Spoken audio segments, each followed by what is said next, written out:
my soul. It is well with my soul. Though Satan should buffet, though trials should come, let this blessed assurance control that Christ hath regarded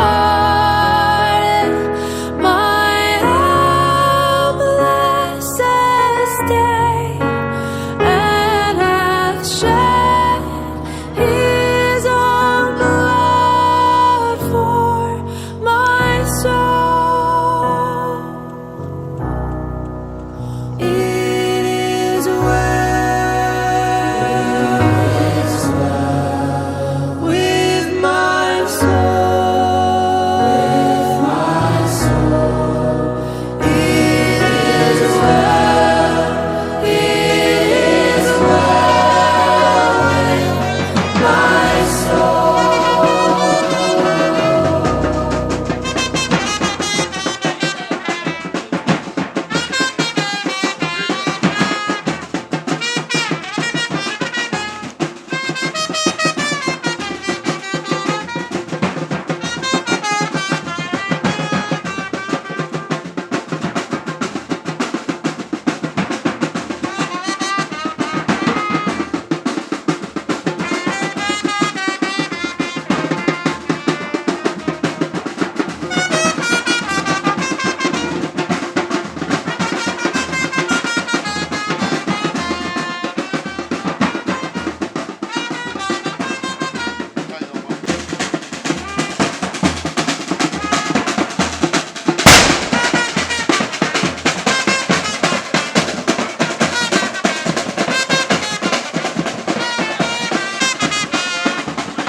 Ada di what? Nem. No. You go off. You jije. Nke ọba ni mo mu ndege. It's well. Okay, we look. Da! Da!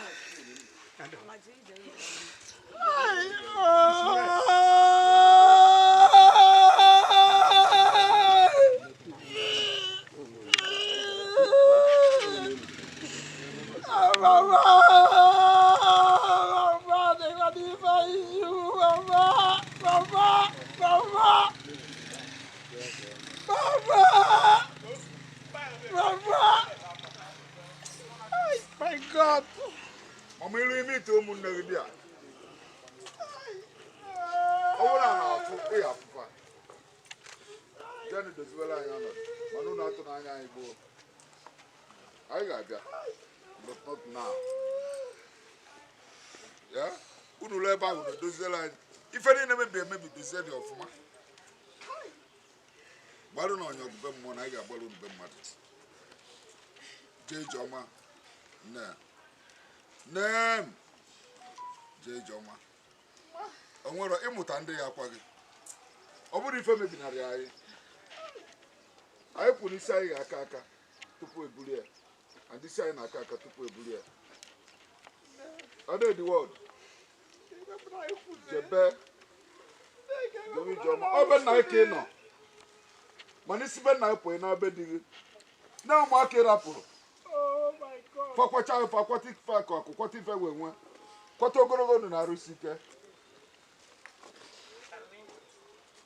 ọ bụrụ onye kwacha ozu obidokwa n'isi no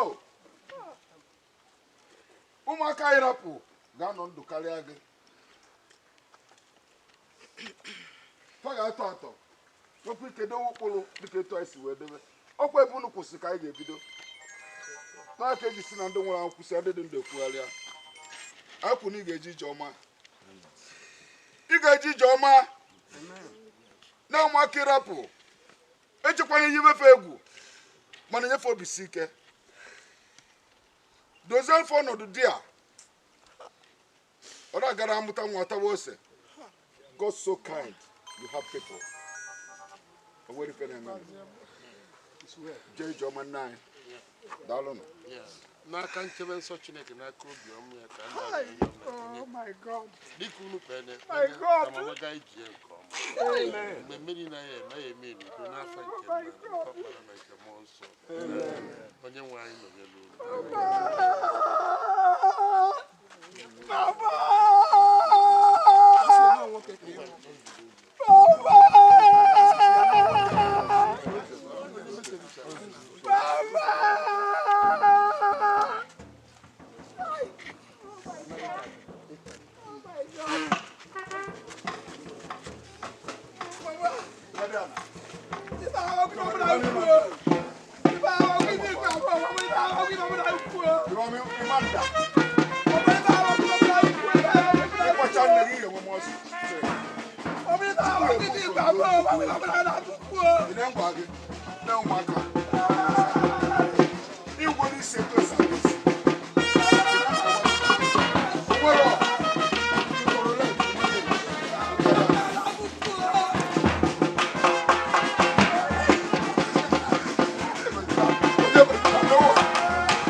You will see you.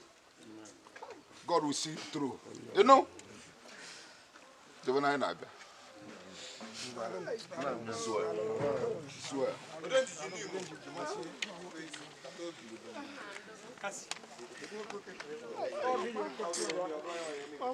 Mama.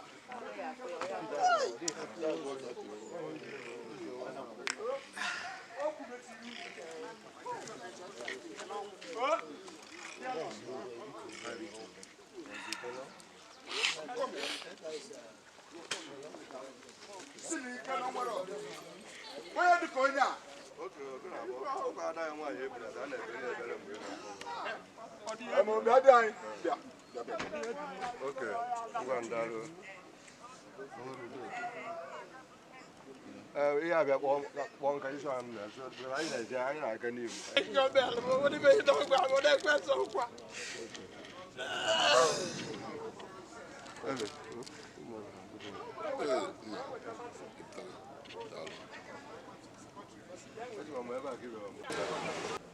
Check our chat.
anyị na-asị ya nnọọ Bullet Mrs.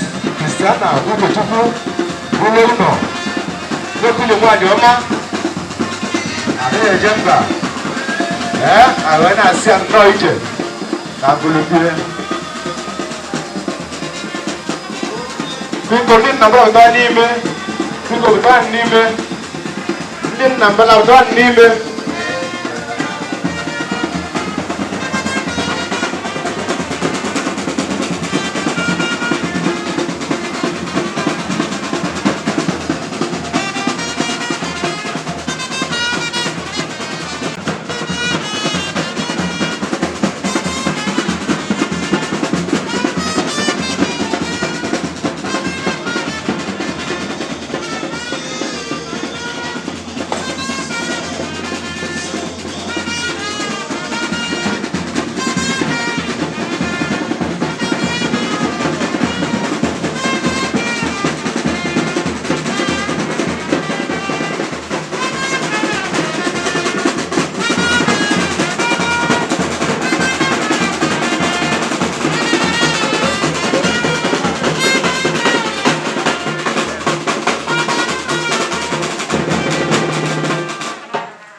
onye nwe anyị nọnyere unu. Ngọzi na-adịrị ndị nwụrụ anwụ bụ ndị ga-anwụ anwụ n'ime onye nwe anyị site n'ugbu a ka mmụọ nsọ na-ekwu ka ha wee si na ndọgbu niile ha dọgburu onwe ha n'ọlụ zuru ike. Chineke nke pụrụ n'ihe niile, ezi nna nke eluigwe, anyị na-enye gị ekele maka ụbọchị taa. Kelee gị na n'oge dị ka oge a na arụ mama batara na biya ebe anyị ga-abụ ya anya, ebe anyị ga-anọ wee nwee ofufe nro nke nranye ka wee were arụ ya tinye n'ala. Onye nwe anyị Chineke biko anyị arịọ gị n'ime ife niile ka ị were ọnọdụ site n'ime ije ozi nke amalitere n'oge a, wee ka ife niile a ga-eme ebe a bụrụ nke a ga-esi n'ime ewuli aha nsọ gị elu. N'ezi ife niile anyị arịọ gị ka ị bịa mee ka udo gị chịa, bịa were ọnọdụ Chineke, mee ka amụ nke ije ozi a bụrụ nke anyị ghọta na mgbe ikpeazụ, mgbe anyị jechara ozi, mgbe anyị si mama jee nke ọma. Onye nwe anyị, ndị niile ka nọ n'ụzọ, anyị aranye ha n'aka ebere gị. Naanị oge ezi Chineke pụrụ n'ife niile, ebe ọ dịworo gị mma n'ọnọdụ a ga-adị otu a, bịa mere onwe gị aha ọ gabere n'ihe niile ka e wee too aha nsọ gị site Jizọs Kraịst bụ onye nwe anyị.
I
I got now, so.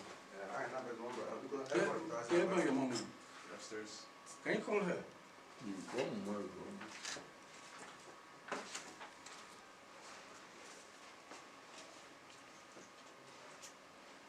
ahụ mama n'ebe a weta ngọzi n'ezinụlọ a onye nwe anyị ka o weta agamnihu n'ezinụlọ a anyị aranye ụmụ ezinụlọ a n'aka gị anyị ije ozi niile a ga-eje n'ụbọchị taa n'ime ihe niile ekwe ga-ewuli aha nsọ gị elu ka ọ ga-abụ na mgbe ikpeazụ otuto ga-abụ nke gị site na Jizọs Kraịst bụ onye nwe anyị.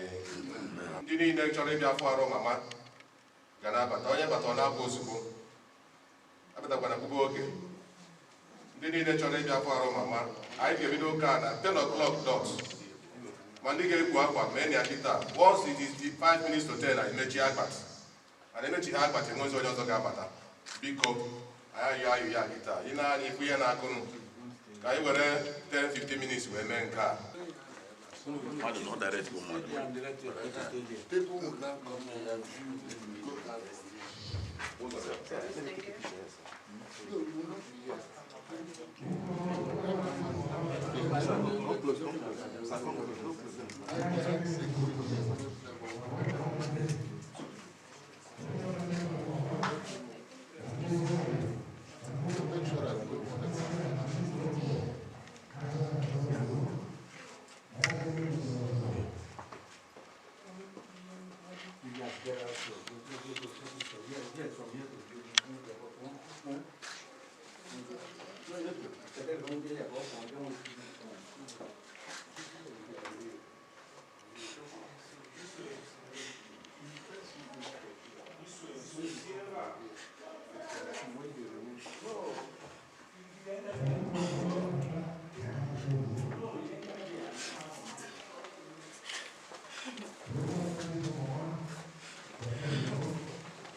mama anyị onye nwaanyị na mkpụrụ obi gị ka ọ na-anọdụ n'aha Jizọs Kraịst bụ onye nwaanyị.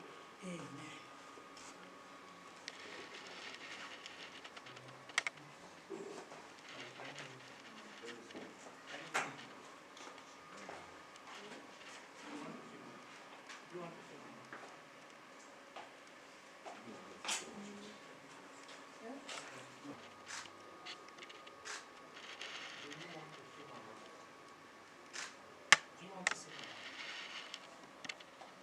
Saying something.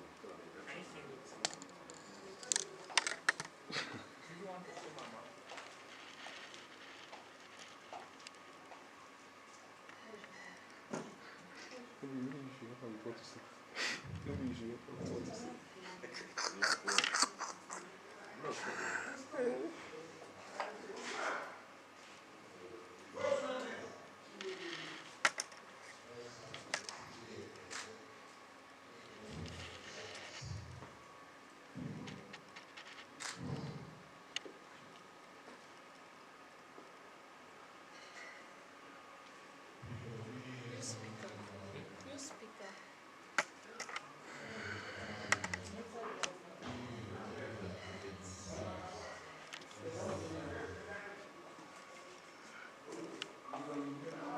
The face.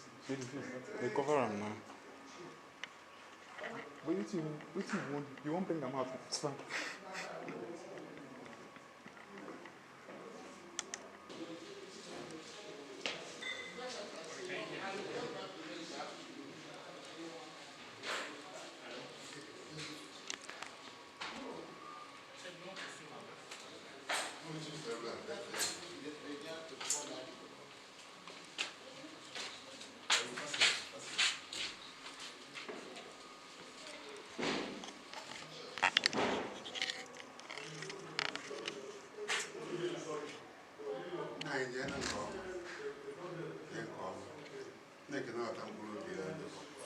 You're a good person. This woman has a day one.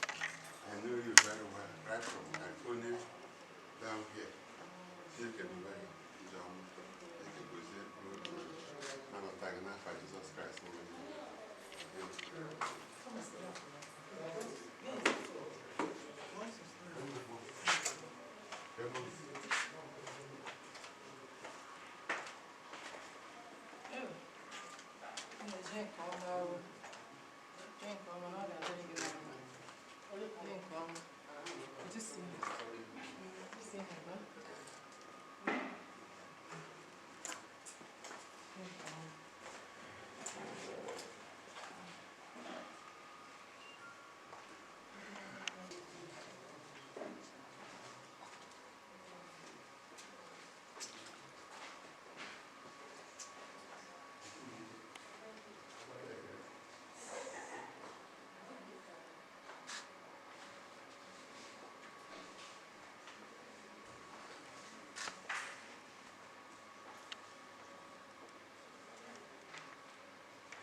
Baba, I need to get Nisi Ndo Uruki Wani, bụ Mama Christiana, onye nke gị bụ Chineke kpọrọ n'oge a. Papa, anyị asịzi nwa na Chineke ka inye ya ezumike udo n'aha Jizọs. Onye ayọ gị Chineke ga-adịnye anyị onye nkasi obi. Ka na ikpeazụ ka naanị aha gị bụrụ ihe buru elu n'aha Jizọs Kraịst bụ onye nwe anyị. Mama Christiana ga-eje gị nke ọma n'aha Jizọs Kraịst onye nyere anyị ndụ n'aha Jizọs. Hallelujah, nada. Heaven and stars are open. Hallelujah, nada. Hallelujah, hallelujah. Hallelujah, nada. Hallelujah, hallelujah. 181.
Papa.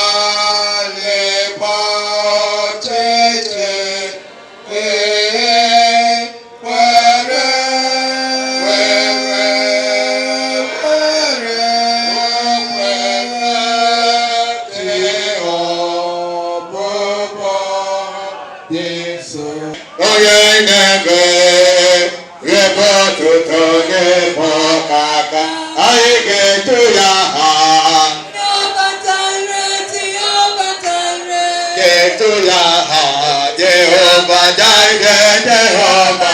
Soronto Yahweh, Jehovah Jireh, Jehovah Jireh. Aito Yahweh, Jehovah Jireh, Jehovah. Soronto Yahweh, Jehovah Jireh, Jehovah Jireh. Aito Yahweh, Jehovah Jireh, Jehovah Jireh. Aito.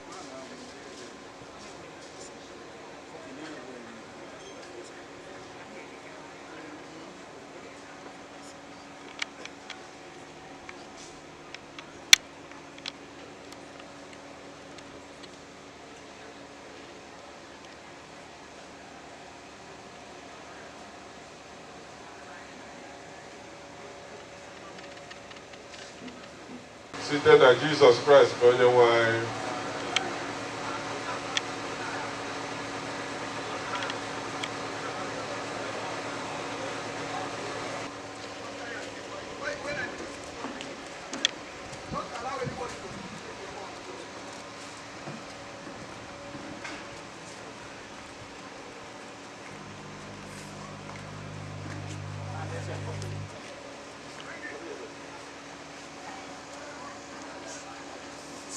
Dobia na nebe.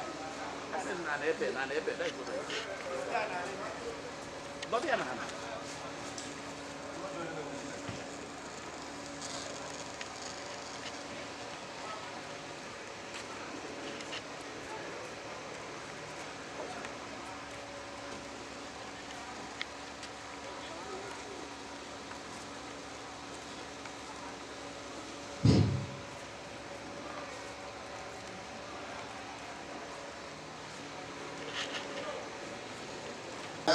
Uchechukwu iru ụlọ maka ofe nruke ibi ya ka anyị sara ntụkwasị obi anyị nwere na Chineke onye na-enye udere ya o wee kpọta nwanne anyị bụ Christiana Uchechukwu n'ebe ihe na udo ya dị ka o wee keta oke ndị nsọ niile site na Jizọs Kraịst bụ onye nwe anyị.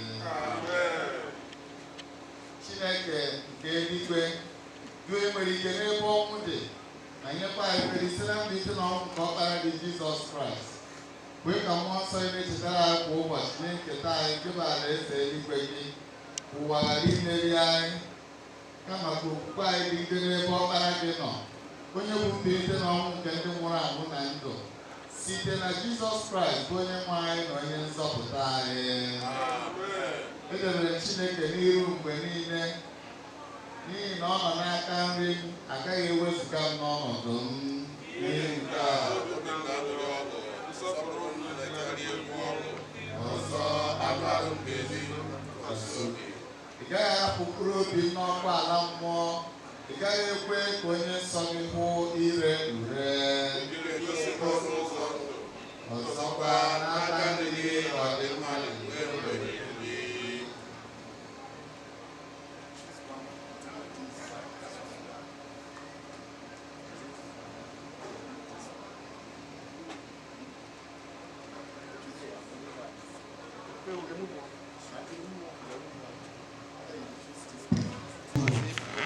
onye na-ekwere na mụ ọbụla masị na ọ nwụrụ anwụ ọ ga-adịkwa ndụ ọzọ onye ọbụla nke na-adị ndụ nke na-ekwere na mụ ọ gaghị anwụ ma ọ rue mgbe ebighị ebi.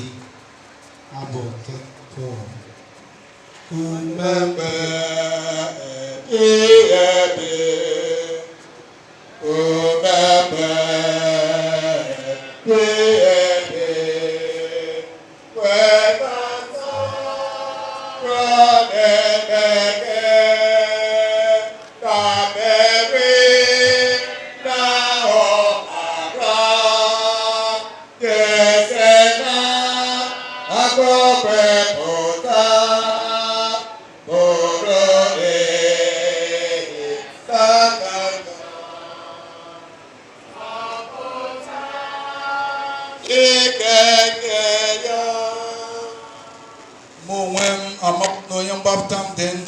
oge ebili ọtọ n'elu aja n'ikpeazụ mgbe emebisiri akpụkpọ arụ m nke a ọ bụ na m ga-esi n'arụ m hụ Chineke onye mụ onwe m ga-ahụrụ onwe m anya m abụọ ga-awụkwa ya, ọ bụghị onye ala ọzọ. Ọ bụghị ọlụkaka ga-emetụ iwu nke gị, chetiwo ike mgbedo na-akwakwa akwa mgbe niile, apụghị wepụ mmehie ka gị ga-azọpụta. N'ihi na a sị na anyị dị ndụ, ọ bụ n'ebe onye nwe anyị nọ ka anyị dị ndụ. Ma a sị na anyị nwụrụ anwụ, ọ bụkwa n'ebe onye nwe anyị nọ ka anyị nwụrụ. Ya mere, ma anyị dị ndụ ma anyị nwụrụ anwụ, anyị bụ nke onye nwe anyị. N'ihi na ihe Kraịst ji nwa dịkwa ndụ ọzọ bụ nke a, ka ọ wee bụrụ onye nwe ndị dị ndụ na ndị nwụrụ anwụ.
Onye nwe anyị nara oru gị Kristiana Uchechukwu n'ihi na ọ na-anakwute gị.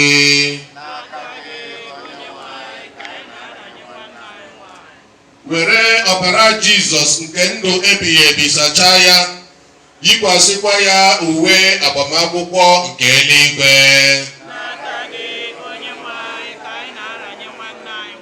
wee ka o lee gị anya n'iru ka o ketakwa ngọzi izuru ike zuru oke.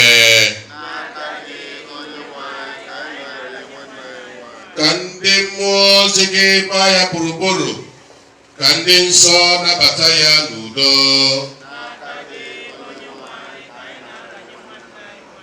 Chineke nna nke pụrụ m ihe niile, ekele dịrị gị maka ndị ọrụ gị Kristiana Uchechukwu, n'ihi na ị sịrị na ọ bụ onye ezi omume bụ ihe dị oke ọnụ ahịa n'anya gị. Dịka ọ rapụworo ụwa ahụ nke a, nyere anyị aka bụ ndị dị ndụ ijisi ike ma hụ na anyị ketara oke n'ọṅụ ebighị ebi nke gị na mgbe ikpeazụ site na Jizọs Kraịst bụ Onyenwe anyị. Anyị niile ga-eguzo ọtọ abụ ọma nọmba 90, Psalm nọmba 90.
Ihe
Revelation chapter 7, beginning from verse 9.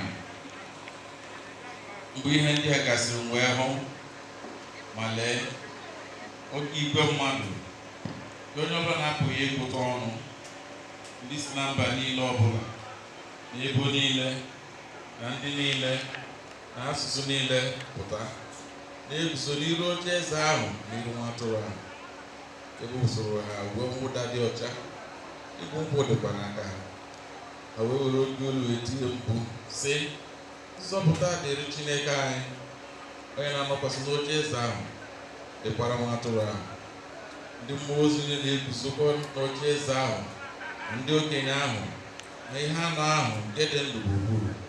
Ha wee daa kpuchie iru ha n'ala n'iru oche eze ahụ, wee kpọọ isi ala nye Chineke sị, amen.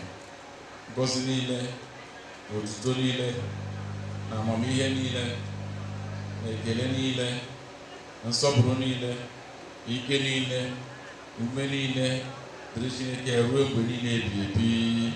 Amen. Otu n'etiti ndị okenye ahụ wee zaa sị m, ndị a ndị ewusoro uwe mwụda ahụ dị ọcha bụ ole ndị? Olee ebe ha sikwa? Wee sị ya, onye nwe m, gị onwe gị matara. Wee sị m, ndị a bụ ndị na-esi n'oke mkpagbu ahụ pụta.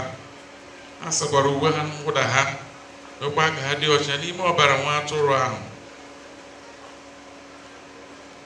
N'ihi nke a ka ha nọ n'iru oche eze Chineke, a na-efekwa ya ofufe ehihie na abalị n'ụlọ nsọ ya.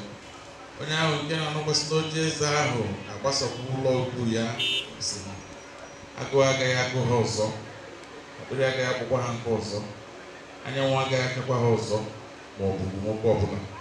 N'ihi na nwa atụrụ ahụ nke nọ n'etiti oche eze ahụ ga-azụ ha dị ka atụrụ. Ọ ga-edurukwa ha gaa n'isi nke mmiri nke ndụ. Chineke ga-ehichapụ anya mmiri niile ọbụla n'anya ha. Nke a bụ onye nwanyị. Abụ 197. Abụ 197. Anyị niile ga-eguzo ọtọ. N'obe ebe enwere dọrọ bịa sogare dọrọ onye nwanyị n'akụkụ gị dị ngọzi. Megadeth ọra ranụ olu gị site na mara nsọ gị.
obi anyị nwa bụ ndị dị ndụ ka ọ ga-abụ ụbọchị a ga-akpọ anyị ọkpụkpọ oku ka ọ ghara ịbụ ife ọbụla nke ga-egbochi anyị ịbịarute na opi nsọ gị n'eluigwe.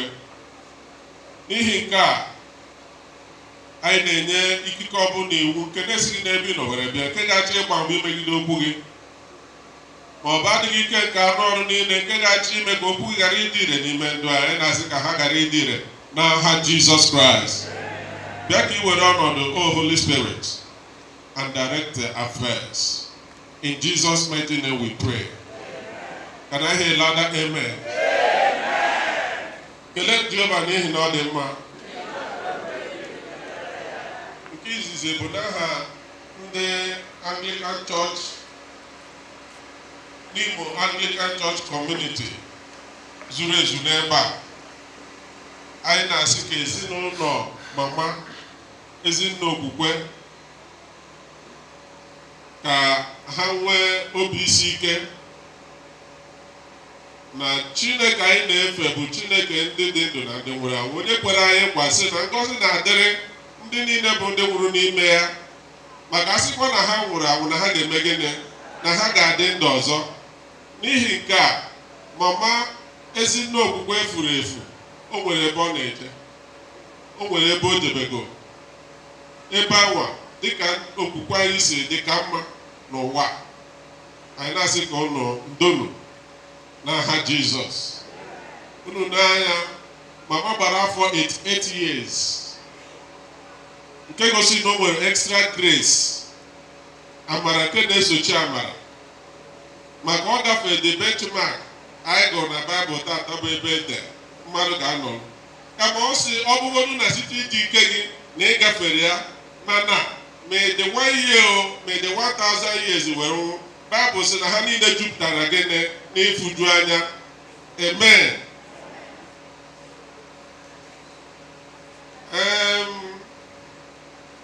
Anyị na-ekerekwa ndị niile bụ ndị bịara ebe a, n'ihi na ụbọchị onye kwara mmadụ ka ọ na-eme gịnị, ka ọ kwara onwe ya. Ọzọkwa dị mkpa bụ na ebe ị nọ ka mma, maka Baịbụl sị na ọ ka mma ije ebe a na-eri uju karịa ebe a na-eme gịnị, ebe a na-eri oriri. Ị were mma n'ofu ụbọchị, ọ bụrụ na ị nọ ebe a, mụ na gị nọ ebe a, n'uche anyị na-agazi nke ọma, anyị ga na-ajụ onwe anyị, come on, ọ bụrụ na mụnwa gị nọ ebe a, kedu ebe m ga na-eje, what next? And dịka ndị Anglican Church, anyị ekwenyesiri ike na ife niile dị na Baịbụl bụ eziokwu. N'ihi nke a, na okwu Chukwu a na-ekwu ebe mmadụ nwụrụ akpọfụkwa onye nwụrụ anwụ, nọ maka ndị mee gịnị, nọ maka ndị dị ndụ. Ebe a gụrụ n'abụ ọma si, kwee ka m marụ na m bụ ihe na-eme gịnị, na-akwụsị akwụsị, ka uche amamife wee mee gịnị, wee bịa. And come to think of it, I've looked around here. In the next 150 years, okay, 200 years, amara m onwe n'ebe a kagacha ịnọ. Hello? In the next 200 years, 150 years, ị ka chọrọ ịnọ? Ọ bụrụ na ị chọrọ ịnọ, were aka elu ka ekpere gị ekpere. In the next 200 years, God bless you. Ị ga-adị 200 and something years mgbe anwa. Ha niile dịcha mma. Ajụjụ bụrụ, gịnị ka ị na-eme? Ị makwara na o nwere ebe ị ga-anọgide n'ụwa, esi ọnwụ ya mee gịnị, ya bịa, maka onwezi ife a na-ekwu na-adanye tasị. Amen. Be it as it may. Onye ji maka ebe a, ọkọtọ n'ibu na ebe a ka mmadụ, I can't say anything that will match what you know of her. She created impressions in your heart during your interaction with her. Nke bụ eziokwu bụ na m amara onye ọ. Mana ihe chekigo na our archive nọ ezi n'okwukwe ejiri na St. Paul's. Dịka our contract with her si dị, n'ụbọchị ọbụla a chọrọ na ihe ma afụrụ ya na anyị bịa kpee ekpere ma omenala ya ji abịa ka e wee kwere okwu ikpeazụ. Ọ ife anyị kpere ebe eme. Both St. Paul's and St. Barnabas Anglican Church n'Imo. So okwu anyị ga-abịa anyị gbakwa na mama bụ onye gbara mbọ mgbe a nụrụ ya ọfụ amụrụ ya na Aba Agana ọjọọ na-eji ya na Aba o wee gbaa nnukwu mbọ kwadosie dị ya ike bizinesi dị ya gaa nke ọma. At a point, she became a teacher and a secretary for ụmụnwaanyị Aba n'Imo Town Union. Ọ rụrụ for about 30 years. Nke gosi na onye nwere ntụkwasị obi. At some point, she did other things. Nyechalụ ndị o nyere aka. Dịka ife mpụta na agbamama the family na-enye, onye na-achọ ịnọ ndị mmadụ ọbịa. Onye na-enye ndị mmadụ ọbịa bụ onye fụrụ mmadụ n'anya. Hospitality is an indication of love for one another. So when mama anyị arụchago nke ya, o mere gịnị? Ọ nabago. She's not coming back. Mana mụ na gị nọzi ebe a, where are we going to? What lesson can we learn from this? First of all, our text is taken from Revelation chapter 9 verse 7. Or see, mgbe ife ndị anyị na-eme gịnị gasịrị. Which means, ife niile the trajectory of life, ife niile bụ mbọ niile a na-agba na ndụ a, whoever you are, whatever you think you are, ofu ụbọchị fa niile ga-eme gịnị? Fa niile ga-aga. Nke bụ m agachago. Ọmaazi ife na-eme ebe a. Ọmaazi ife na-eme ndị niile ọ rapụrụ. Ọ bụ na o nwere plọt na Aba, ọmaazi ebe ọ dị. So, also, if any India may get gasiri, and that should be the purpose of our short reflection. And I know I Christmas, occurred by accident. I think all the providential, Chineke Pacha Puranya, God due to a no bosido to a Gaga Koyan Mama Guibazo. Maka the lesson of Christmas can be fresh in our memory. Maka Jesus came to reconcile man with God. So the reason for the season of Christmas is reconciliation between man and who? God. And we are asked to emulate God, Jesus, in everything that he did. He's also calling us to reconcile ourselves with one another. That is where you see, oh, your neighbor, nothing but love. Therefore, if I read Revelation chapter 9, 7 down, there is a summary of what it will look like at the end of time. Whoever you are, from every corner and nick and cranny of this world, and there is only one qualification for you to enter into that place that is prepared for those that believe. And only those whose robes are washed in the blood of the Lamb. Ajụjụ kwuru sị kedu ife bụ mmadụ ịsa uwe ya n'ọbara nwa atụrụ?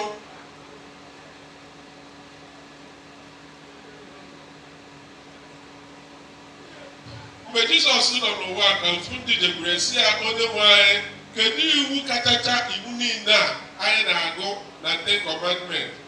Ọ sị na onwe ife niile dị na ya na-abụrụ n'ikuku niile ndị a na-achịkọta afọ ọnụ n'ofu okwu.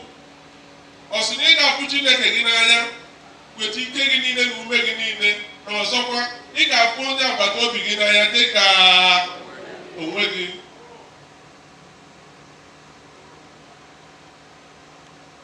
I say, how can you claim that you love God that you have not seen when you don't even love your neighbor or your brother or your sister?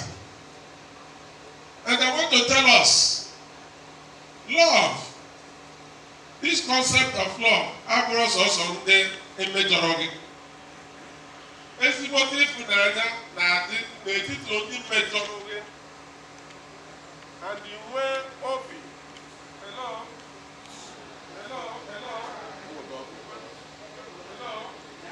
Celebrated during this Christmas. And we are being called to go and replicate it. Ebe anyị banyegara for 2025. Chineke na-atụ anyị mụ na gị anya n'aka ịgba mbọ hụ na anyị jere ka anyị na ndị agbata obi anyị na onye ọbụla dị n'udo. O nwere ezinụlọ esemokwu adịrọ. Ọ dị n'ezinụlọ anyị na village. Mana ewere uche na-eme gịnị? Na-amaneji ya. Ezinụlọ anyị nọ kịta udo adịrọkwa ya ụfọdụ ime ụmụ mmadụ. So nke adịrị iche. Nke unu adịrị iche. But what makes the difference is that we are Christians. Thank God, after my mom was Christiana, which means extraordinary Christian. So, let the legacy of this burial be that we owe each other nothing. But what? But love. It is as serious as the fact of sacrifice unto God. Because Jesus is saying now, if you are coming to the altar to offer thanksgiving, as you are about to drop your offering, you now remember that one day keep it there, go home and do what? And reconcile. And I'm very certain where the problem is now. Obuna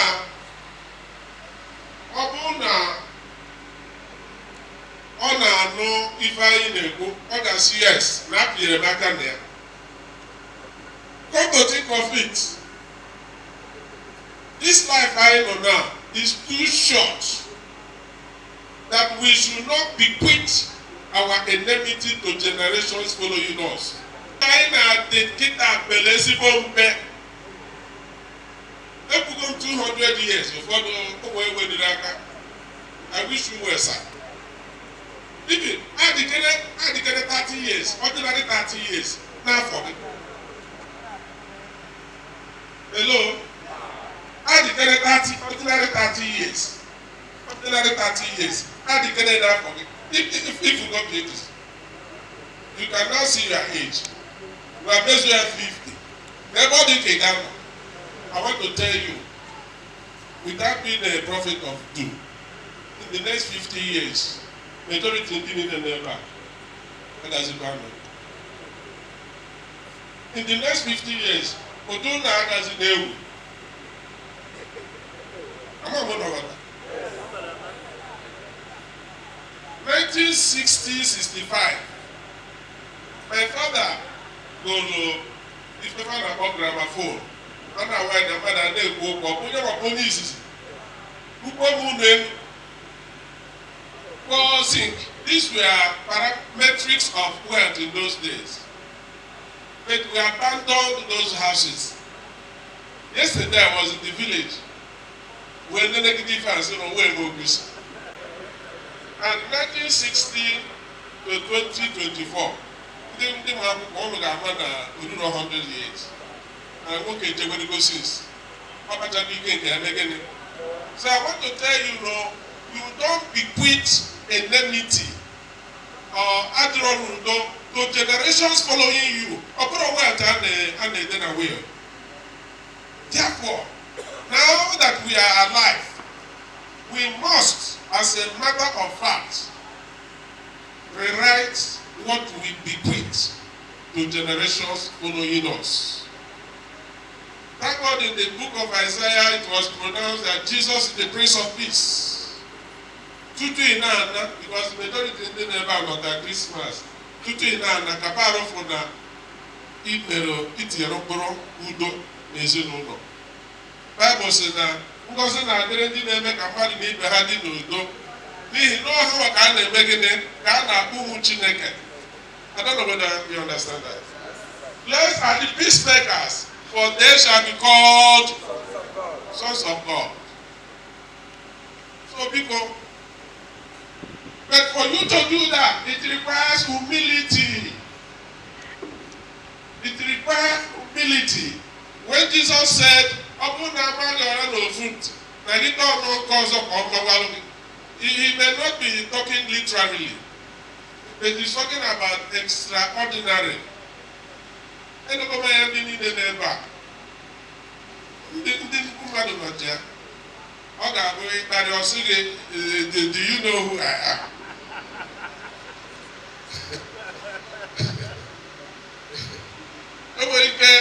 Attachment with equal 200,000. Do you know how much this thing is costing?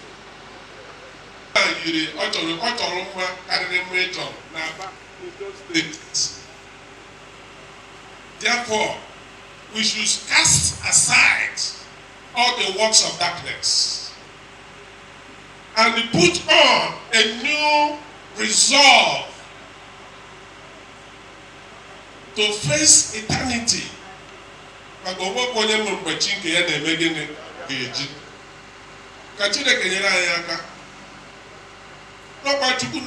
Because without God we can do nothing.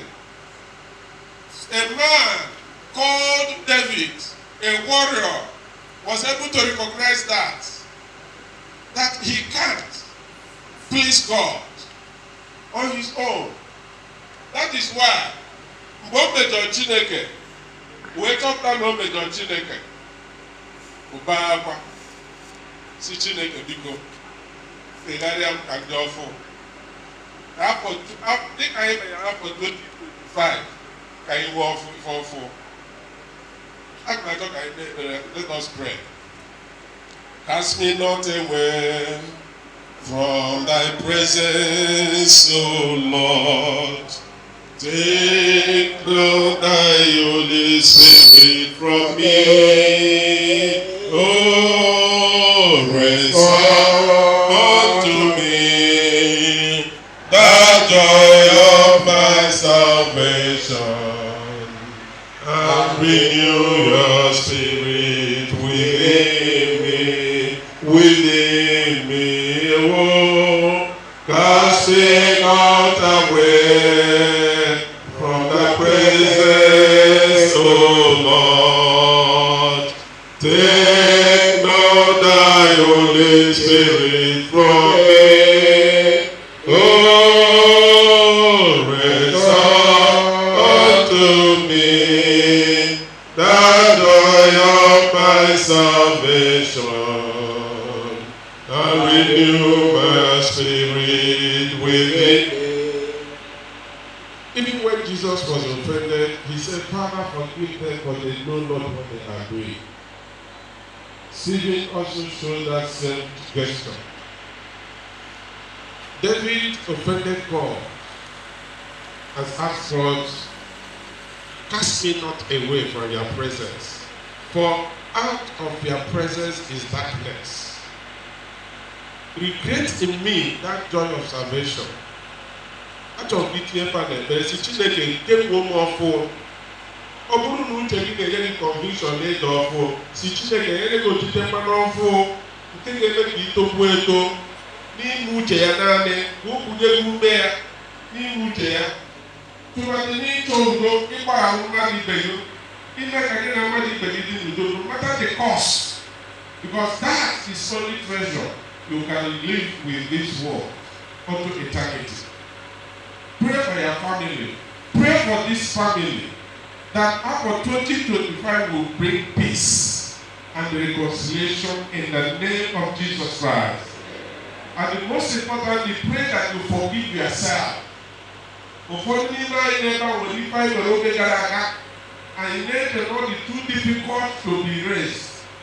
God is saying that you have been forgiven. Since you are in Christ Jesus, all things are passed away, and behold, all things are new. But then, every single day, a push you not to forgive yourself. You have to forgive yourself, believing that the Lord has saved you. Starting from St. Paul Nemo, the Lord revealed to us that He will grant us extraordinary grace this year. And He has already started doing it. And better able now, you will tap into it in the name of Jesus. God has seen extraordinary grace. I know Amara, but you will start to see things that ordinarily you couldn't have done. For things that ordinarily you couldn't have happened. And it will become so evident. Our prayer is that the Lord will anoint your head with oil. In the name of Jesus. I want to hear this statement louder. I say, what I hear you say, that is what I will do for you. The Lord will do it. In the name of Jesus. He will use you as a point of contact to your families, to this family, to everybody around. So that when you do that, they are not on the phone or crazy. Or crazy. Only I move around for a long time for marriage in my baby. Or crazy. Only everybody in the sins. Because I know, Mother, I go for now I need no food. These are extraordinary grace. And for the fact that you are here today, it will follow you and your families in the name of Jesus Christ. And this family will harvest abundantly from it in Jesus' name. The Women's Guild, Ndena, we also want to thank in a special way when they remember the legacy of Omada, Omada Bagarabifa. When you follow the Omada Bagara, no Nabra Amada Abuel, Ebensi, who are Abuel, that day.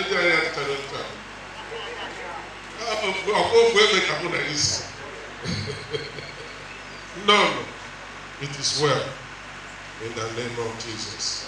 When they can know your brother, you might not know if you is it is well in Jesus' name. In a special way, we want to receive the Archdeacon of Abadan and West Archdeacon, Venerable Dr. Good. No, you are welcome, sir. You are welcome, sir. Because by Ghana, Abu 188, it's no longer a government that can bear for better, led by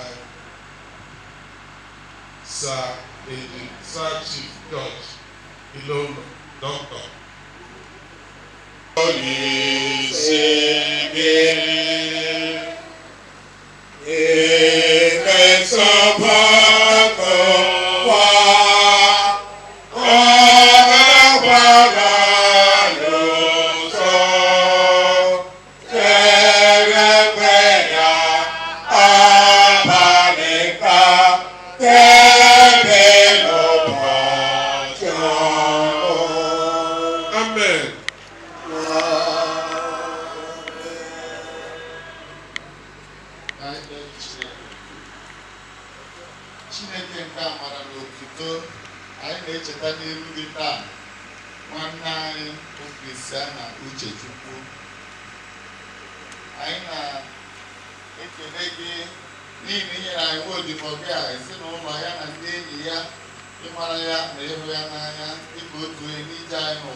Ịnwa were ebere ka ndị ije niile tụmadị ndị ime si n'ebe dị ya na ebe dị nso wee soro ezinụlọ ndị bụ ilu ụlọ n'iru udo mgbe ha ga-alaghachi biko nye ha amara ka ha wee narue n'udo gọzie lụkwara ha ọgụ chedo ha n'ihe egwu na ihe ize ndụ niile nke okporo ụzọ nye ha aga n'iru n'ụzọ ha niile ka ha wee na-ahụta ebere gị na-etokwa gị n'ihi ịdị mma gị n'ebe a ga-ewekwaita ha n'ọchịchọ ọṅụ ahụ zuru oke ha wee bata n'ezi mmekọ nke ndị otu ndị nsọ site na Jizọs Kraịst bụ onye nwe anyị.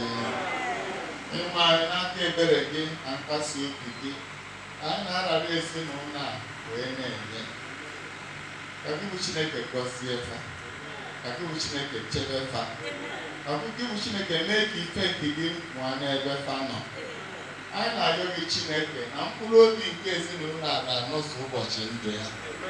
A ga-arụ ụlọ biri n'ime ya. A ga-agha mkpụrụ ghọrọ mkpụrụ. Ha amarụ ụlọ onye ọzọ ebichie ma ọ gụọ mkpụrụ onye ọzọ aghọrọ.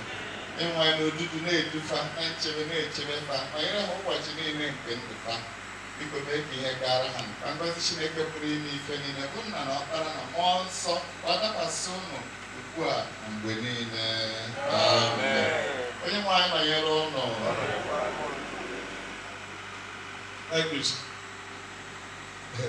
Chief Judge Zigodifa ife a bụ o nwere mgbe Jizọs na-ekwu okwu tupu ọ na-eme crusade ndị mmadụ wee ju ọgasị otu esi wee chọba something a transmitting agent ọ ga-eji mee ka the spirit of multiplication gbasa wee nweta two loaves of bread, 5 loaves of bread and 2 fishes. We were there. Bible is not the Bible and they have been 5,000. These are 5,000 adult men. Also now within the context of the Jew, how many are going to know and know that? Now, only in the neighbor, but I don't know why only who work at the there. The fellow why carry by extrapolation, the neighbor will carry 20,000. With the 90% of the neighbor, the spirit of multiplication will back. So church name will refer name. When they invoke that same spirit of multiplication, come back. Now have Jesus. There's no nofu. But I really seek it. You won't be good. Let go. You won't be good. But let them and let them. Bob, go. Then we'll be take on the church, you see. Finding it at Boba. So that the wife for them, now for the needle of food, I said that you have a war over the teaching. Amen. So that is the blessing of the church with you. It's the special, and it will remain in Jesus' name. Amen.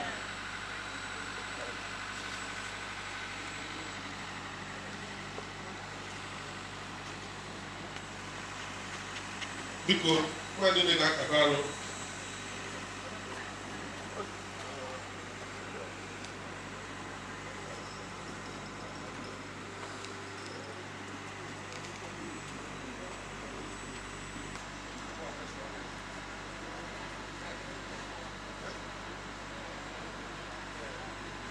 I think we were talking on the phone. And because that was a great service. But I hope when my mom was buried, then I think from then on, all these children must be the way forward. And in this, quiet people, I don't know why. I think God knows the church. I appreciate him. Here to pay my mom. Most of you know, young Nagabujo, which was years in there, which was done in St. Paul. I could remember waiting days in there, most people from the US was there. Even today, some of them they go for the burial. Some people like somebody from Enugu State, John Abu. I appreciate him and his friend. And I just left. I know most of them will come. No, the big one. That's kind of new. Although easy happen whatever you are doing to come and listen to the church or for the burial, but only God will decide where my family goes from here. Because my mother, she's been a good mother. Like most of you said, I always say that she raised up my children, and grandmother, I don't know how to thank her. That's why I was in denial when I heard the news that she passed away. I didn't want to break news. It was very hard to tell somebody that somebody so much loved left you. But anyway, I'm not going to dwell on that. I want us to end the service. Because on behalf of my wife, my children, and even the family in general, because I make a new one. Thank you very much.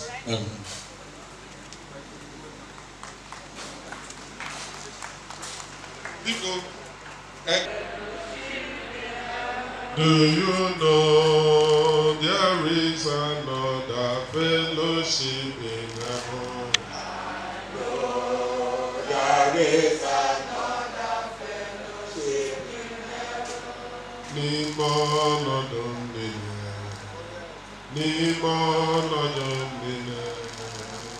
Ide robimu. Afano benga ide robiaye manesia.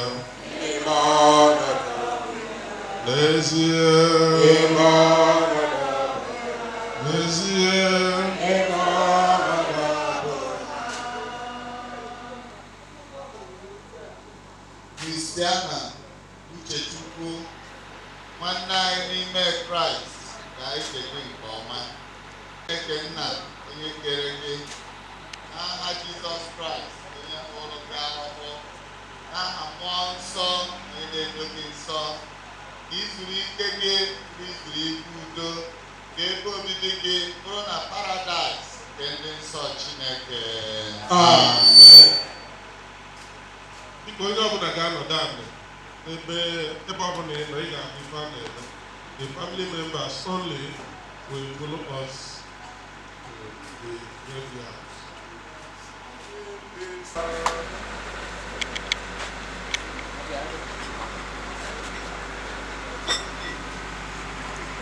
Kai Gamer Zen.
Amen.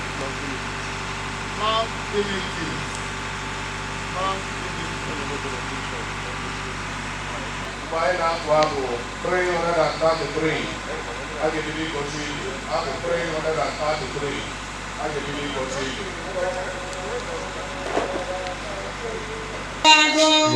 Ebe burie dere na dọkịta gwọtara ya. Ebe burie lata na dọkịta nara agwọ ọgwụ. Ebulie nara ụmụnne ya na-agbasa akwa. Ebulie nara ụmụnne ya na-agbasa alele. Ebulie na ndị enyi ya hụrụ ya n'anya. Ọ bụ n'ezie na mama na-awago.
Lead them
biko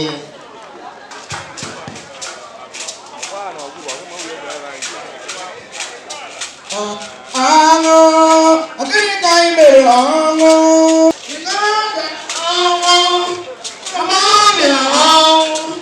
agadi nwanyị ọnwụ ọnwụ emegbale ọnwụ ọnwụ ogini ka anyị mere ọnwụ ọnwụ ogini ka anyị mere ọnwụ ọnwụ ọnwụ ogini ka anyị mere ọnwụ ịdọbịa ọnwụ agadi nwanyị ọnwụ ọnwụ emegbale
Thank you so much. My name is Dr. Mrs. Ngozi. Today is both the burial ceremonies and celebration of life of my mother-in-law, Mrs. Christiana Oche Ilono. She lived at the ripe age of 88 years old. And even though it's so painful that she died, we're crying and everything to lose her, but she's resting. You know, in this day and age, anybody that's up to 88 years old, should be dancing. But you know, it hurts when anybody dies. It doesn't matter. And then she's so dear to me. I love her so much. I really love her. Because she lived with me in the United States for 24 years. Yeah, she came in 1994. She was there when I had all my kids. She really helped me go to school, get my doctorate degree. I have 2 doctorate degrees. She helped me so much. She helped me raising the children. She's such a very nice, soft-spoken. She's so dear to my heart. My kids love her so much. And even though I'm so heartbroken because she died so quickly. There was no time. Although she's already gone, I never knew she was going to go. So I still cry about it because it's so shocking to me. She's a very nice woman, very nice, very sweet woman, loved by the whole world. Love her grandkids so much. You know, she loves them. She was there for all of them. You know, she always has so much fun. Each time they have to have something at work, they have to do anything, like sports, academics. She's very, very bad. She loves her family so much. And you know, for her to live with me for 24 years, you know, anybody that thinks it's easy can try.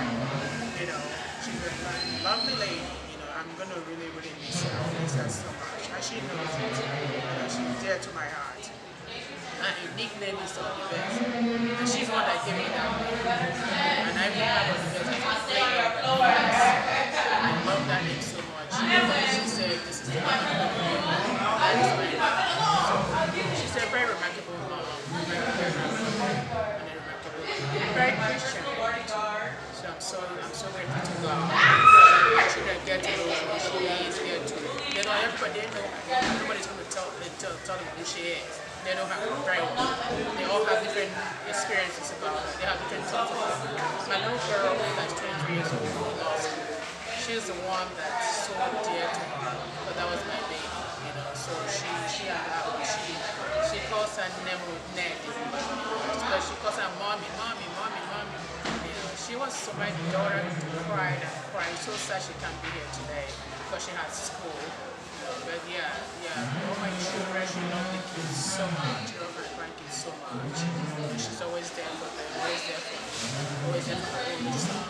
She's a very remarkable woman, and so I'm happy. It hurts, she still had to go, but I'm grateful that she lived a good life. When she got sick, she didn't suffer, you know, so that's another one. So she didn't have to go through so much pain. Yeah, she just went peaceful. So I'm actually thanking God for, you know, bringing her to my life, to my family, to my children. And I pray and wish I can live up to her age, 88 in this day and age, all this hardship and everything going on in the society. Thank you. Yes. My name is Dr. Mrs. Ngozi. You know, I live in Los Angeles, California. So I'm the wife of her only son, Chief Dr. George. We have 4 kids, Georgette, George Jr., Chuku, and Ned. Thank you very much.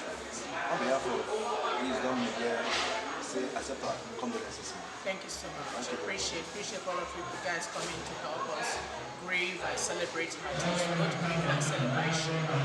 So yeah, thank you guys, and I really appreciate all this. And she's gonna be so happy. She's gonna be dancing. She's gonna be saying, "Oh my God!" Because she told her son, she said, "Any day I have to go, make sure you celebrate her." So I'm glad we're able to do just that. Thank you so much. I appreciate it. Good afternoon. Please, may I know your name? My name is Georgette Ifoma Ilona. Can you tell us what's happening today? We're here for the burial of my grandmother, Christiana Ilona. So how do you feel today? You know, it's bittersweet. Trying not to cry. It's a mixed feelings though. Yeah.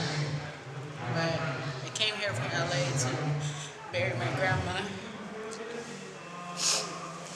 We're really close, so. Sorry. Yeah. I understand. So tell us who she was. My grandma's literally been with me since I was born for the first 26 years of my life. I don't even know how to talk about crying. I understand. Strong. She stayed with us. We shared the same room for like 15 years. Me, her, and my sister, we're in, this big room. Every morning, she'll get us ready for school. She'll get us ready for church. She was always the first one to wake up and the last one to go to sleep because she wanted to make sure that we're okay. Even when we're in school, I just remember her. She always wanted to make sure we do our homework. So my grandma, she would sit at the stairs so we don't go upstairs to watch TV because my parents would be working. So it'll be, every time we come home from my school, it would be my grandma. She'll make us food and then we sit down and we do homework. If we're playing or talking, she'll be like, shh, don't talk. Do your homework. Read your book. Do this, do that. And, she always just made sure like we were doing what we were supposed to be doing. She did everything for us. Like, honestly, I didn't really have to do much, but just study. Like, my grandma really helped us a lot growing up. She, every day, like, I was just seeing grandma. She was always there. You have a prayer, any prayer for her? I don't really know. I don't have a prayer. I wish I remember this one because she used to, teach me the Psalms in Igbo. I don't even remember it anymore, but my grandma read her Bible every single day, and then she would teach us too. And she had like her favorite sound. I can't even remember anything. Like my mind is just. But I'll just pray for my grandma. I just hope that she's at peace. I know she didn't suffer, and I know she's just looking at us and she's happy for us doing everything that we're supposed to be doing. She's happy for us right now. Okay. Your name once again, sorry. My name is Georgette Ilona. Thank you.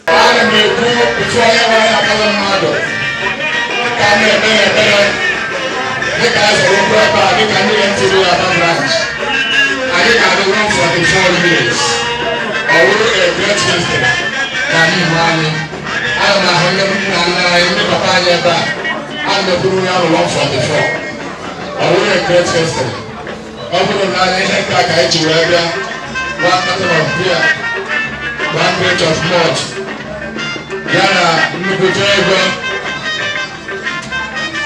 Gary Neva, Vega Awo, Chineke, Opasisi, Namara Sata, Abu Rest of the Mother. If I can get to the Gaya, whatever I got, Mother, Magic from Magic, now Jesus Christ, forever. We are the good Alzheimer's now. Jesus.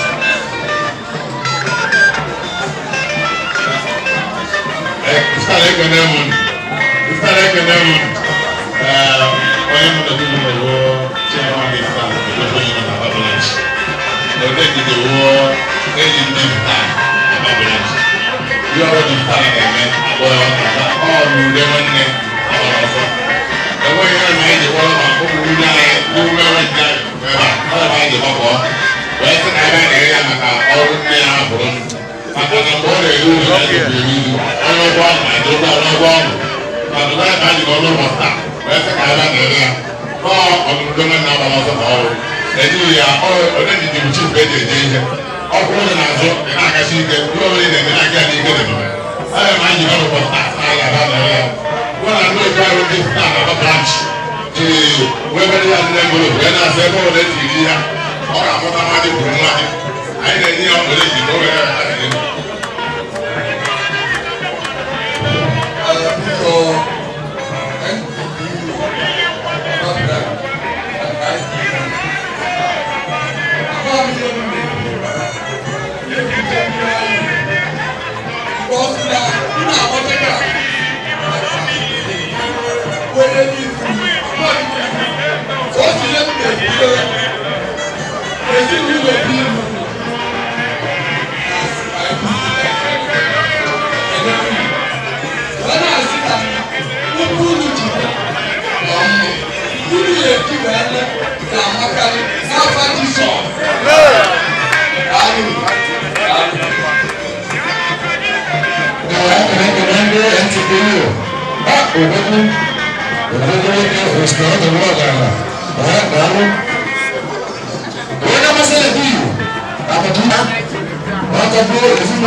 Go!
Julia. What the bell at the home?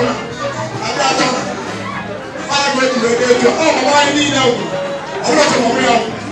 I'm going to but they see people down the area. All the other locations where you don't make me with either. Well, if I get to that door, but I get it.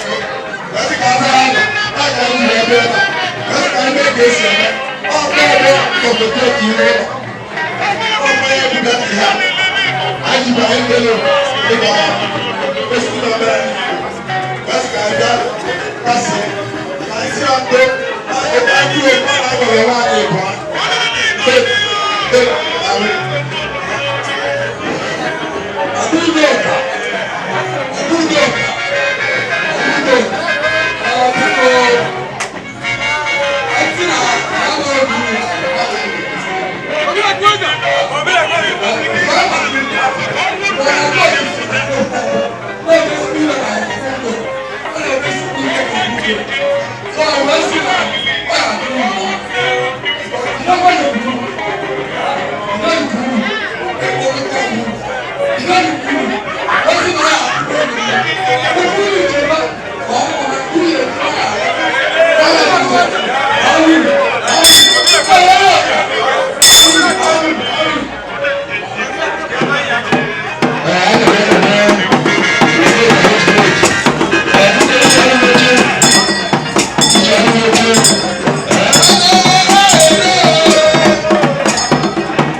Ọzọ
Come on.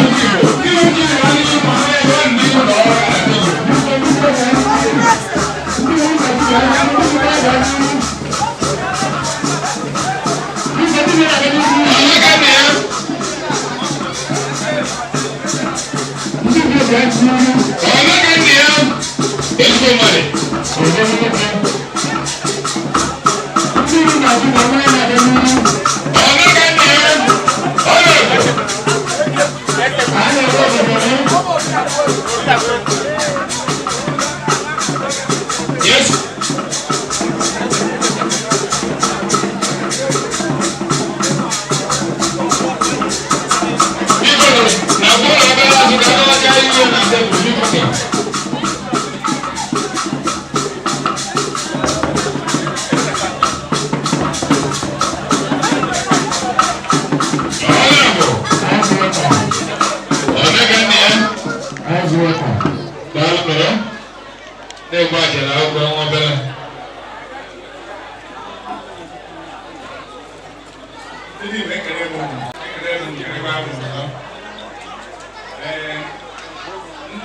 Mama,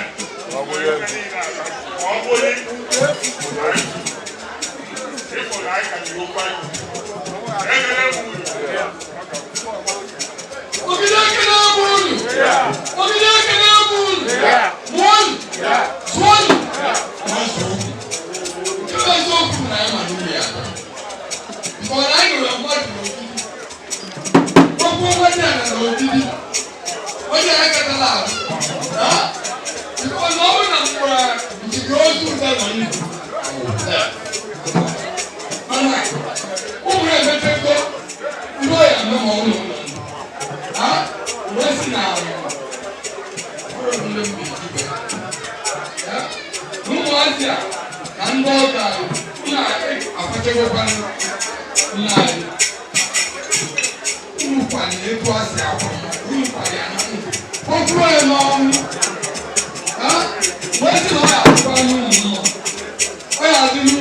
sifa no.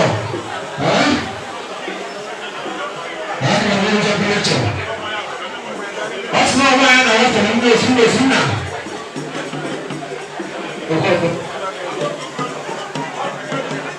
Ana sina no. Anto. Pacho. Ni mekelemu. Ande kuna wao. Hadi ani pege.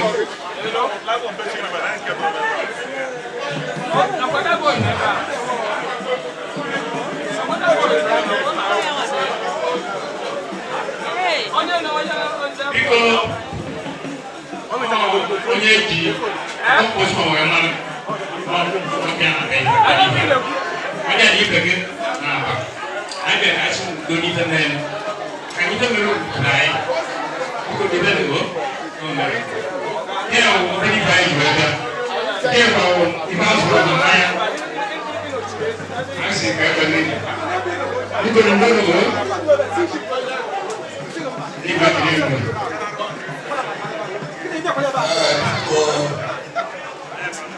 Daba, I Elelu. Odilisi, ilo taba. Ọlọ́run lẹ́kọ́lẹ́kọ́, àwọn ẹ̀jẹ̀ àwọn wọn ni o. Ó kú ní ìgbà. Ó wà ní fọ́dún náà. Wọ́n fọ́dún náà. Ẹ̀wọ́ sí náà ìkèlè mú. Dàálù. Ó pọ̀ àwọn ìjìnlẹ̀ ọ̀nà. Unu ejina ya amakali na ajito dalu biko na iwo je player anu biko Abuko gomina se Jose abuko se alumoto ti jojo ni lo panya mama ni ko ni ko ni na abuko na mi o ko ara se ni ko na nje ko ade ko ni na nje ko ade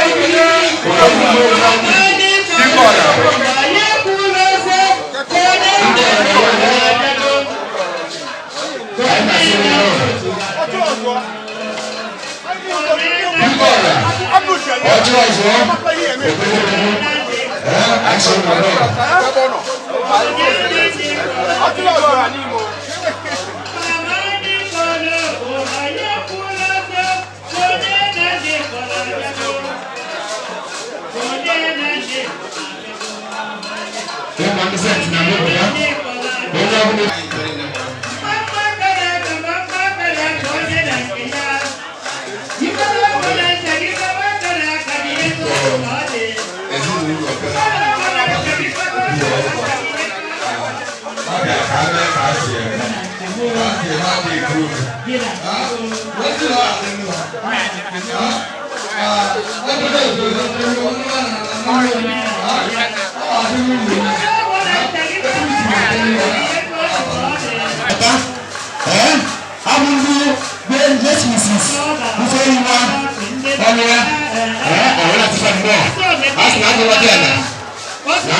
unu mma unu aka dị na mma unu bụ aka dị na mma mana ọ tụkwara isi unu emechi ihe unu kwuru n'ọba aiwezi na ọ ya bụ unu ji unu eji na Jizọs biko chọọ nụ ọrụ ya biko chọọ nụ ọrụ ya nọ arụ ejima elu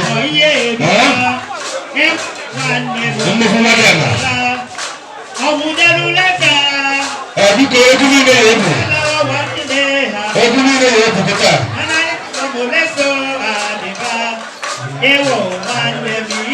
biko egwu niile aka bụ ndị ọgọ anyị ụzọ ma eke na-abata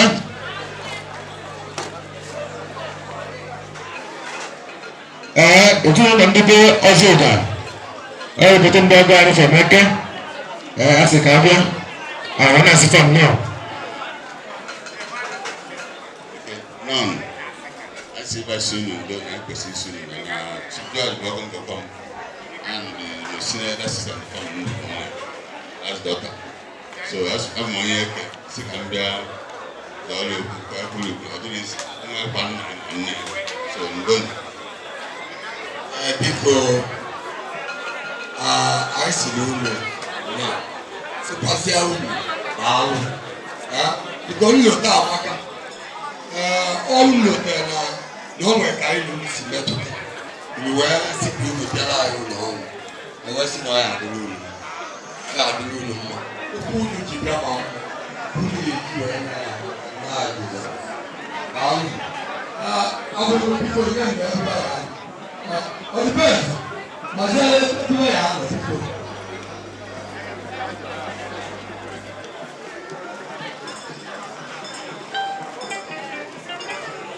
Hay que nacer un bagani. Vaya a la boca de la boca. No se va a dar.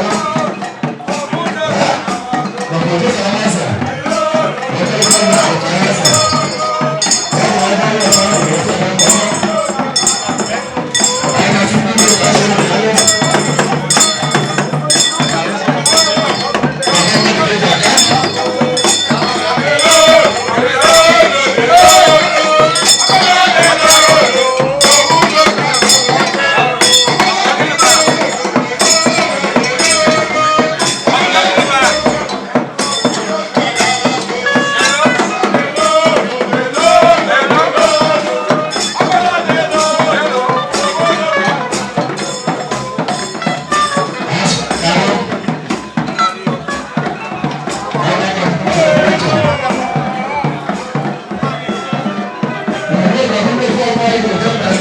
Mandiko esadike asna asu gani gugu webe na mma telemania no funna das no de wanne ko bo wanne ke mo no ke bo awona sasa no aka na uza to nacho ina bala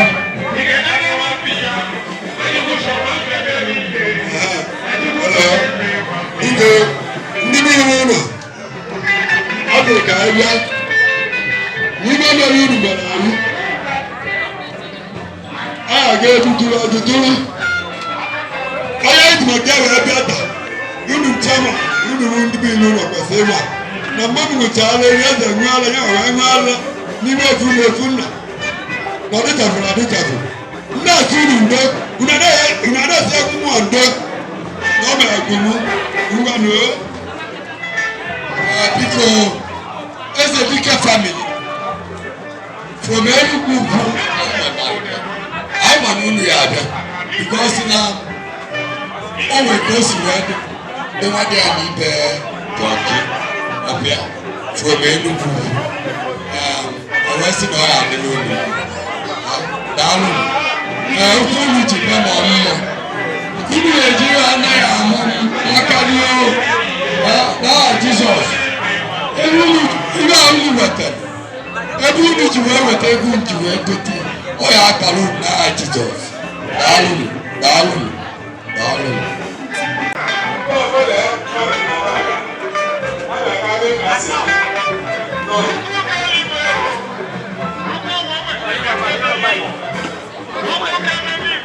Yes,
Yes,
outside there. Mom, unu na-eche mkpọsa ejibere n'igwe oge okwe n'igwe ndị mmadụ mmiri mara ahụ ode nchichi ịmara ngwa anyị na yes ndị ewu na mkpụrụ ọkụrela n'ụsọmọsọ ga n'ezi ebe anyị akwụrụ ya kpọsie n'ike wee sị ka anyị bịa kene anyị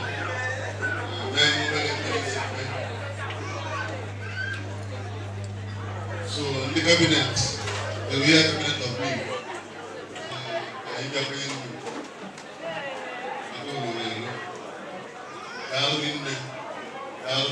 for if you never need money, you've been a full supporter of Ifeoma that is now.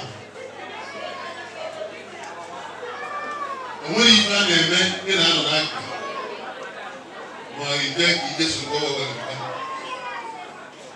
Ọ na-abụ nke ọbụla dị n'uche onye nọ n'uche n'ike ọ bụ ikpe ya arụgbọ m mmadụ ya agwa nne anọghị dị nchọ achọrọ m ndụ bụ na fensị ọ bụ tinye ugwu ebe nne is my brother ara akpọrọ m na ya na aka ụgbọ nne ọ chọọ igwe m okwu ekwebe m ya ọ bụrụ ịchọ igwe ụlọ okwu ide tinye ọnụ na tv kwe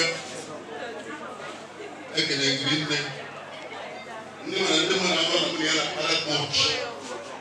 he's my brother, we talk once in a while, and I appreciate him so much.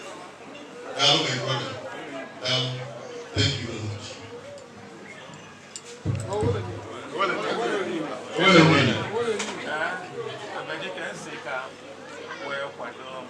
Honorable, thank you very much. Even in this group,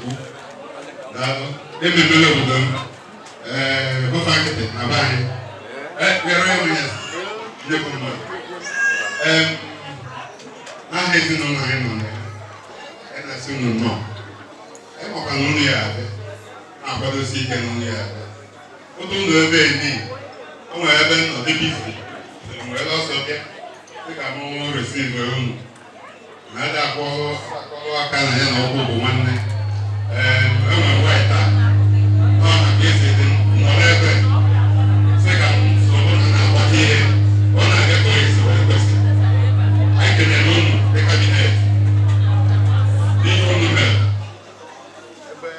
Listen, I have a chicken machine. Living up on a window. I don't want to. Sorry, don't buy it. Sorry,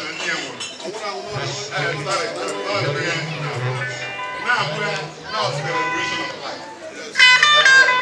What's the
People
Thank you.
There is Yeah.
One year.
so that whether we live or die, we are the Lord's possession. Happy from now on are those who die in the Lord. So it is, says the Spirit, for they rest from their labors.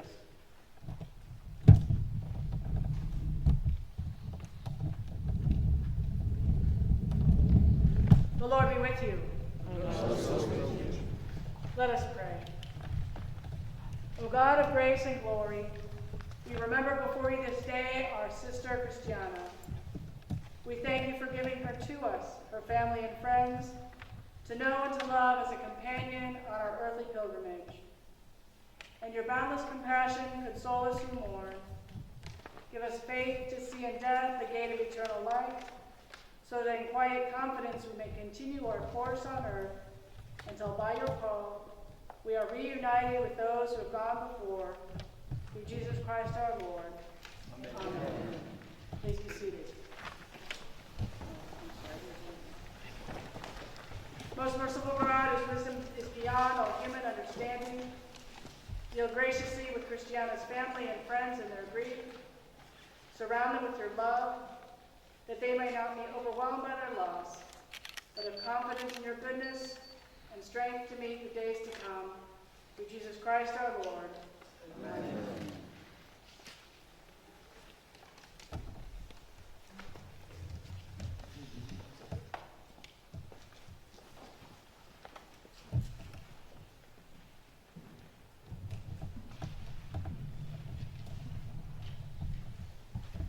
A reading from the prophet Isaiah. On this mountain the Lord of hosts will make for all peoples a feast of rich food, a feast of well-aged wines, a rich pool filled with marrow, or well-aged wine stirring clear.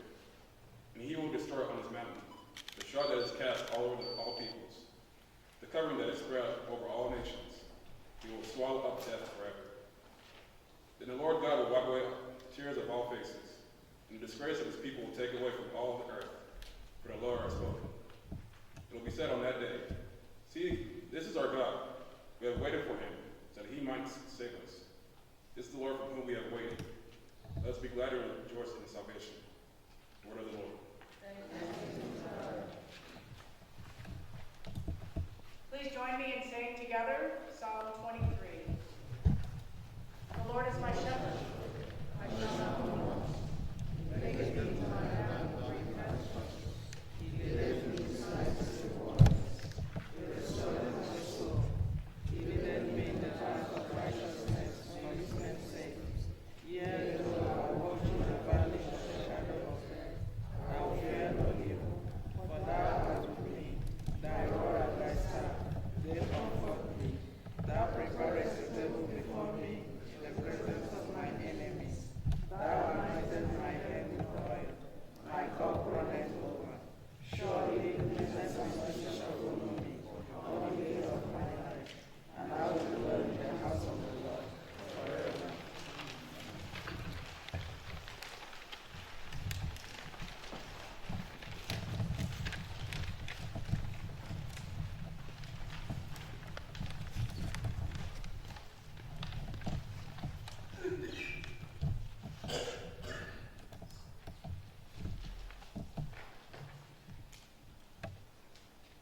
A reading from Revelation to John. And I saw the holy city, the new Jerusalem, coming down out of the heaven from God, prepared as a bride adorned for her husband. And I heard a loud voice from the throne saying, See, the home of God is among mortals. He will dwell with them. They will be his peoples, and God himself will be with them and be their God. He will wipe every tear from their eyes. Death will be no more. Mourning and crying and pain will be no more, for the first things have passed away. And the one who was seated on the throne said, See, I am making all things new. Also he said, Write this, for these words are trustworthy and true. Then he said to me, It is done. I am the Alpha and the Omega, the beginning and the end. To the thirsty I will give water as a gift from the spring of water of life. Those who conquer will inherit these things,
I would say that when I was formed, it was Nigerian Army. My mom took me and my sister, while my father said that, well, she's the only one that they can drive, but she's going to get a driver to drive other others. But that night, my mom was the first person to reach home. I was 7 years old. My sister was about 4 or 5 years old. It didn't end there. We were at the home for almost like about, not even up to 6 or 7 months. Nigerian Army was like bombing. My father said, well, it's like a potato Israel. But my mom didn't know what to do. She took me and my sister, my sister, started going to where her brother is at Okititi. By then, my father had lost everything. Very, very poor, or whatever, so but one of the highlights of that day on our way, my sister was about 5 years old. When we were walking for 3 or 4 hours, we decided we didn't know where she was. But my mom, being the how she is, with her fan. Anyway, well, like I said, I'm not ready for her death, but speaking here, I don't really know how far I can go. But on the highlight was on my decision to come to America. My father said that what he knows that people that go to America do not come back. My mom came and asked me, is that what I want? I said, yes. That's what my friends had left me. She said, I'll support you. And we did. She did. Not only that, when I came here, I surprised them after my 2 years. I was in community college. After my 3rd degree, I went home. So they were surprised. But after that, when I met my wife, we got married. The highlight of it, and my mom left everything. She had a businessman out tutoring, and she left everything, came to America. I was here for almost 25 years, more than 25 years, 30 years. The highlight of it is that my father died when she was here. My first daughter was like about not less than 1 year. My wife was pregnant with 7 months. Mom said that there's no way she would live to get here with my wife. She took her. Once I'm very young, my dad. Going to the airport, I thought that people thought that my jet was abroad. But did that and came back. I don't know this time, but she was here, all my 4 children. That's what I call the picture of mom. She raised them, did everything, I think. Most people here in Los Angeles know that she goes everywhere, because of everything. But like I said, I wasn't ready for that before, because I had a 1985 day, which was already prepared for her. But she was, son, when the last time I talked to her, when I saw her, because she's in Abuja, in that period, 3 times I went there. Anyway, I'm not going to say that much because the beauty of mom, I always joke with my friends, natural men. Natural, I know we're in church, but I know that most, I say that most men drinks natural men until after 3. They could be breastfeeding. So I know that my mom, I think she was looking at that. I didn't know, I didn't want to stop. So that was a bit of mom. So on that note, my friends, when I am really saying about natural milk, you know what she meant. I can get it from my wife, I can get it from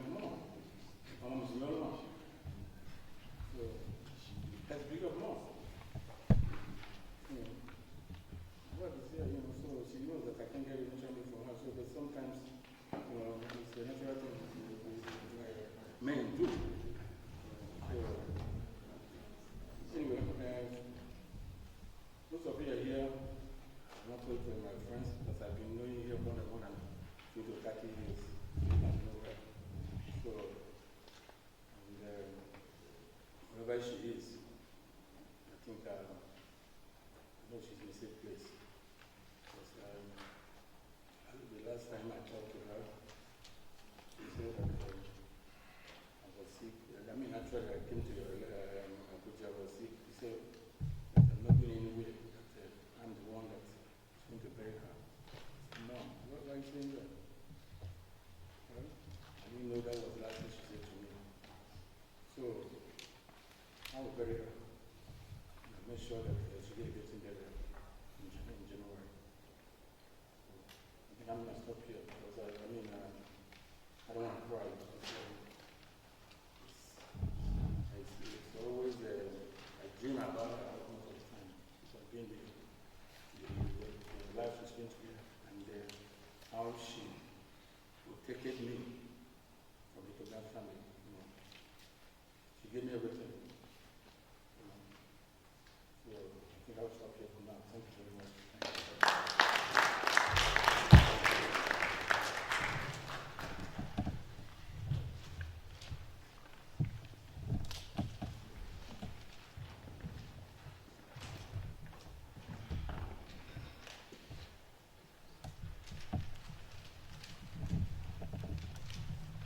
Please stand for the reading of the gospel.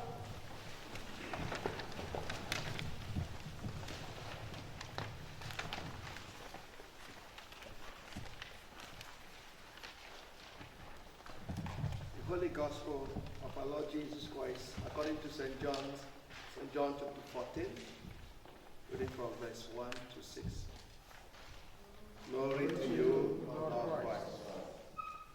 Do not let your hearts be troubled. Believe in God. Believe also in me. In my Father's house there are many rooms. If there were not so, would I have told you that I go to prepare a place for you? And if I go and prepare a place for you, I will come again and I will take you to myself, so that where I am, there you may be also. You know the way to the place where I am going. Thomas said to him, Lord, we do not know where you are going. How can we know the way? Jesus said to him, I am the way, and the truth, and the life. No one comes to the Father except through me. The gospel of the Lord. Praise to you, Lord Christ.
Father, we give thanks to you.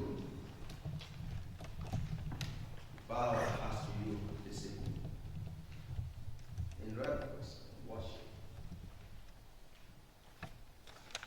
to you for who you are to us, for the life you gave to us, for good health and your bestowed upon your people. Thank you for the life well lived, our dear mother, amazing name, Christiana Jericho Ilona. Thank you. The Bible says, goodness is better than perfume, the fine perfume. We are grateful, God, for the life our dear mother lived. That's why we're here this evening, to celebrate and honor her, for the good legacies she has left behind.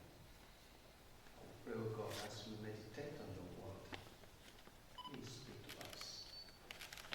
Let your word penetrate into our hearts. Let us understand the reason why you said it is better to go to the house of mourning than to the house of feasting. Grant us understanding of your words. All this I ask through Jesus Christ our Lord. Amen.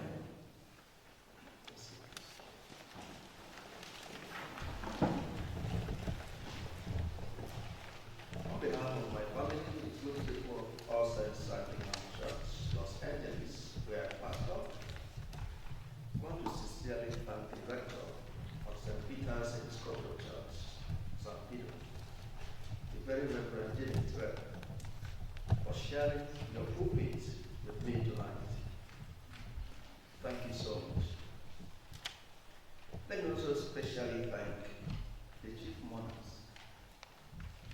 Chief Dr. George Oranyam Ilona, and his wife, dear wife, Dr. Mrs. Benedicta Ngozi Ilona, and their children. Thank you for inviting me to come. Also, thank you all for being here this evening to celebrate our dear mother. Give thanks to God for the life well lived and the legacy she left behind. Dr. George Ilona is 100% right at his tribute to his mom when he described his mom as a virtuous woman who exhibited all the characteristics of a virtuous woman found in the scriptures. She was generous, hospitable, very caring, very humble, very peaceful, and accommodating. In fact, one of the members of my church said to me that Mama, popularly known Mercury, was a mother to all the people, even though she was blessed with only 2 children. She loved all her grandchildren, especially the one called Ned. Praise the Lord.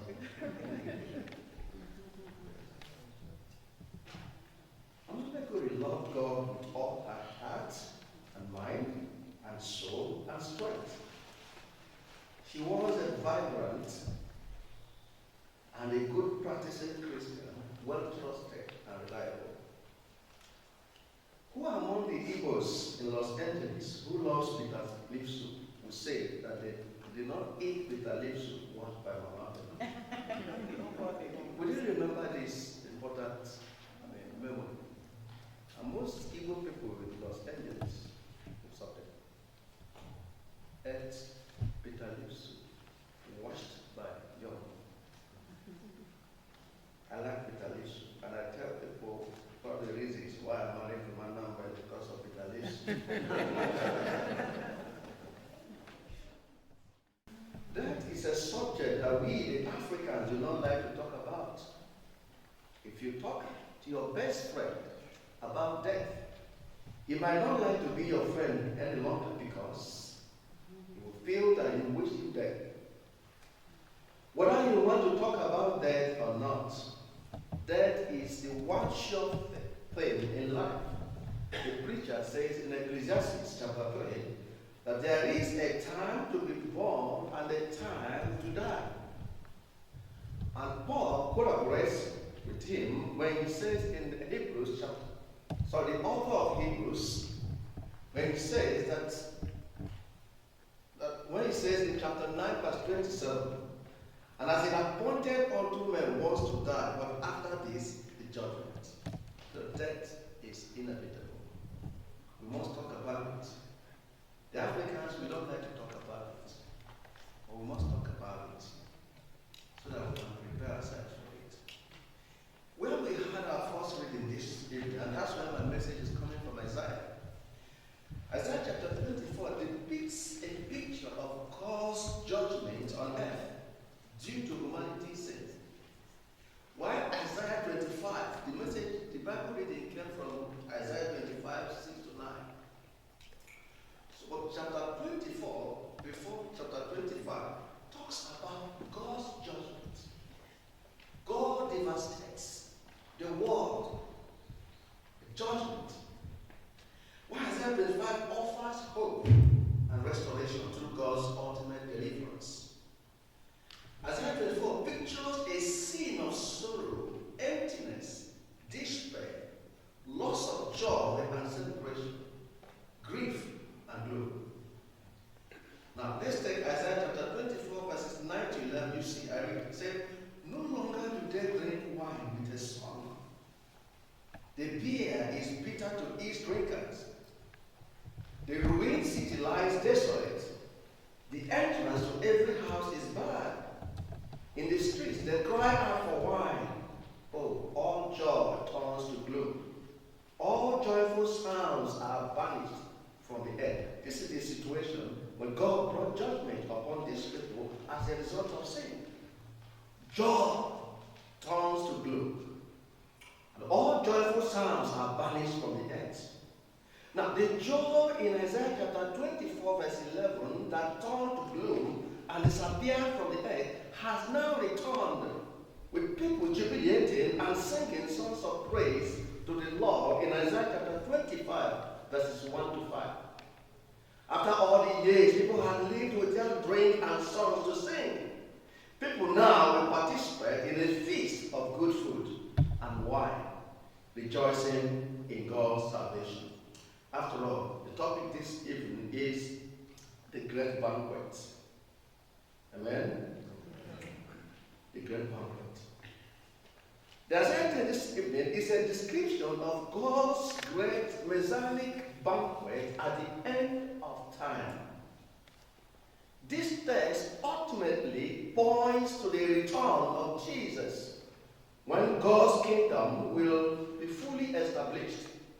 Death and sorrow are defeated, and his people experience eternal joy and salvation.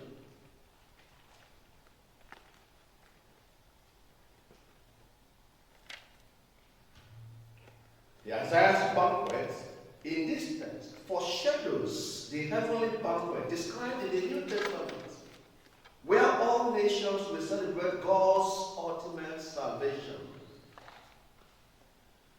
As I read through this, I have some few points to make. Point number one, if you read Isaiah chapter 25 from verse 6, where we read, say, on this mountain,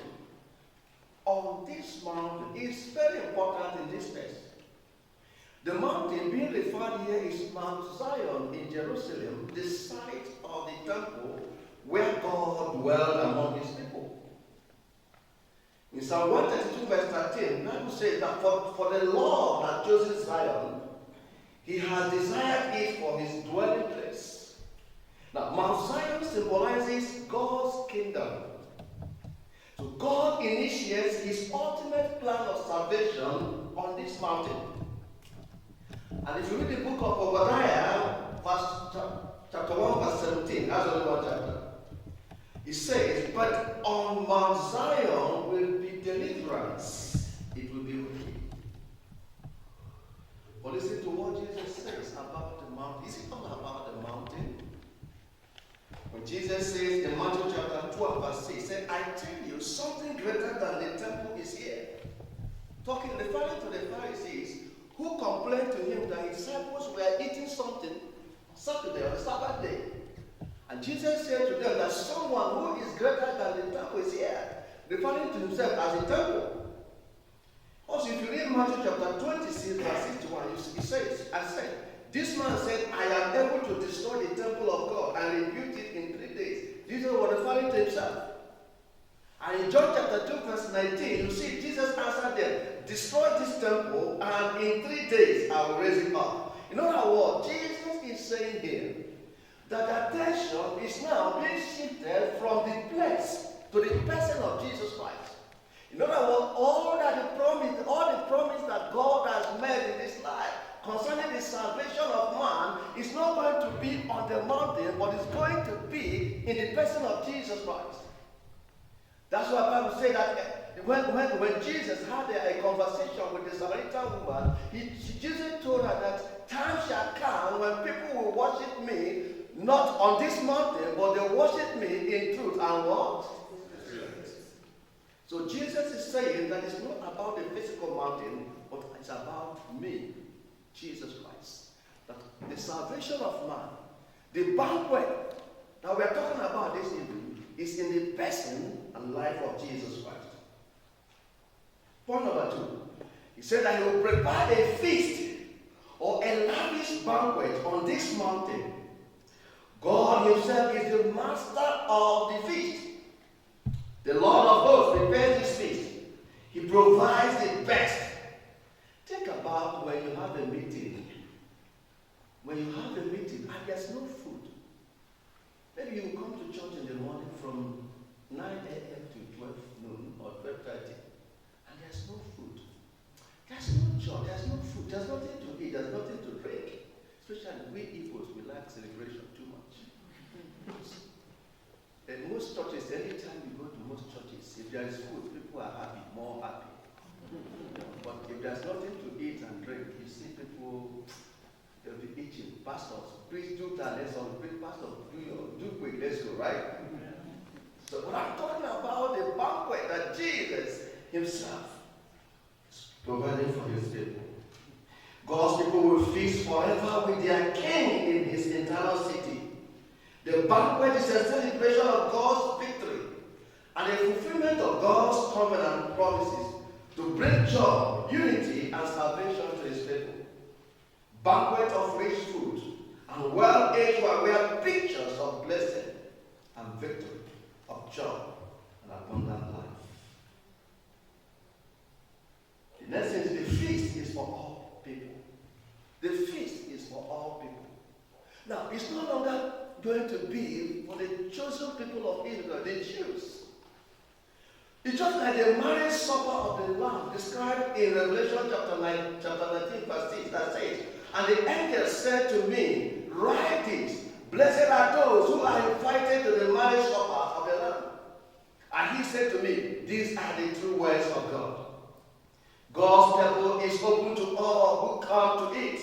No segregation. This is not a feast reserved only for God's chosen nation of Israel. It is for everyone, regardless of race, color, ethnicity, nation, whatever. This feast is for you and me.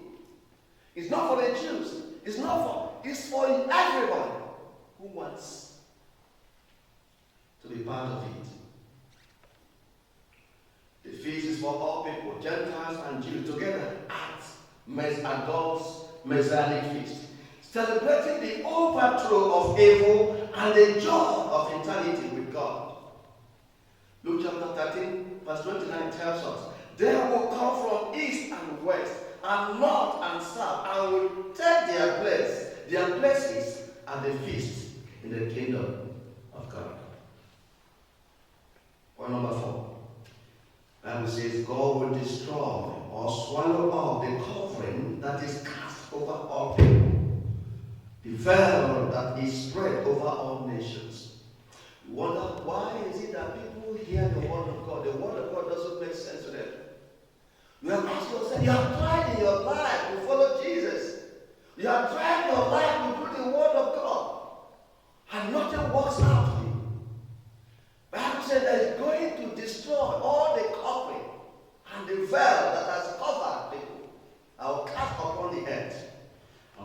that? What does it mean by this? The covering here refers to all universal conditions of separation from God caused by sin. It refers to the spiritual blindness that has afflicted all humanity. 2 Corinthians chapter 4, verse 4, the Bible says, and I read, the God of this world has blinded the minds of the unbelievers to keep them from seeing the light of the gospel. It is not your fault, brothers and sisters. When you want to serve God, you want to understand it, you want to understand it. It's not working out. Something is responsible. So the God of this world has blinded so many people and darkened our hearts. And we don't allow the gospel of Jesus to shine into our lives. Amen.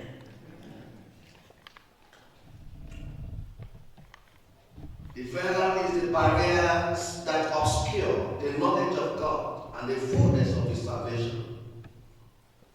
A veil that blinded the people's mind. It is in Christ with this veil be taken away. 2 Corinthians 3:6 said, whenever anyone turns to the Lord, the veil is taken away. One of the facts said, God will swallow up death forever. Jesus swallowed up death by His resurrection from the dead. Jesus has triumphed over death. He has broken the death's bands and asunder, and has cast away all the cords of death. He has defeated death for all those who are united to Him by faith. In the Bible, death is viewed as our enemy. That is the truth. The enemy of mankind, death. However, He is for the blood-washed child of God, a defeated enemy. Death is an enemy. But if you are a child of God, death is a defeated enemy. Amen? If you are a child of God, death is a defeated enemy. But if you are not a child of God, death still remains your enemy. And all this will come into fulfillment when Jesus returns back. Or when Jesus returns. That's when this returns. However, that's true. In Romans chapter 6, verse 8, and the Apostle Paul says, if we have been united with Him in a death like His, we shall certainly be united with Him in a resurrection like His.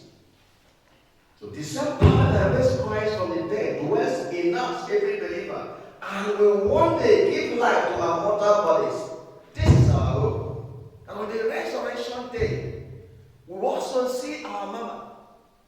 All of us, those that died in Christ, we shall also meet again in the resurrection body, where we shall be with Jesus.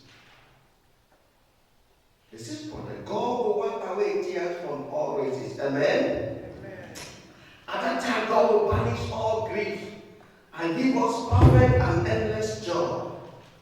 Revelation chapter 7, verses 16 to 17 says, they shall hunger no more, neither thirst anymore. The sun shall not strike them, nor any scorching heat. For the Lamb in the midst of the throne will be their shepherd, and He will guide them to springs of living water. And God will wipe away every tear from their eyes.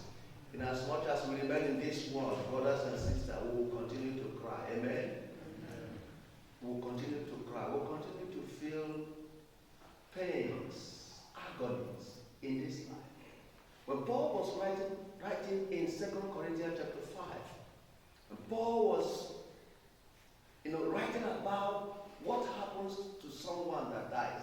When a believer dies, what happens to him? Using tents, the imagery of tent, to describe what happens when someone dies. And tent being a flimsy object that can be destroyed at any time. Paul is comparing death to death. He's comparing death to death. That you see life today, our brother was saying, what happened? You had him this evening. He wasn't expecting the monk to die at this time. They were preparing for the 90th birthday, right? And death struck. That is what it is. Death. It can happen at any time. And when it happens, we must what? Cry. If anyone tells you that he doesn't cry, that person says, we must cry. But God is saying that when Jesus comes, all these troubles, all these sufferings, all this grief, all of them will do what? End. We do 10, so some people do 3 jobs in America just to pay bills, right? Pay light, pay gas, pay this, all these things will what? Stop. That's what Paul says. It's better for him to die. Because for him to die is what? In Christ. And to die is what? Gain. It's only in Africa that many people want to go to heaven, but anything, when they hear about it, they are afraid. Honestly, I want to go and be with Jesus. I want to go and be with Jesus. If you are going to this group now, they say, hey, there is something dangerous there. What will you do? You turn your prayer and go. Can you go to Jesus without dying? The process is what? So it's a thing of joy that Jesus will one day wipe away all what? Our tears. Amen? Wipe it. And the last part of it, the last part is, who are those that will participate in this banquet? Where we read this Isaiah, where we read this evening, it says something about that. It says, participants in this great banquet are those who are saved by God. Verse 9. See verse 9. If you have it, verse 9. Let's read verse 9 together. If you have verse 9, let's go to verse 9. Where is verse 9?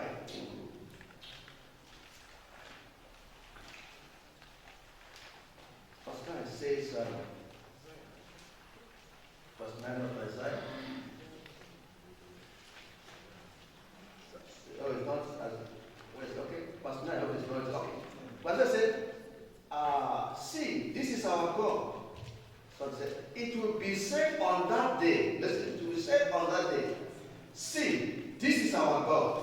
We have waited for him so that he might save us. This is the Lord for whom we have waited. Let us be glad and rejoice in his salvation. Amen.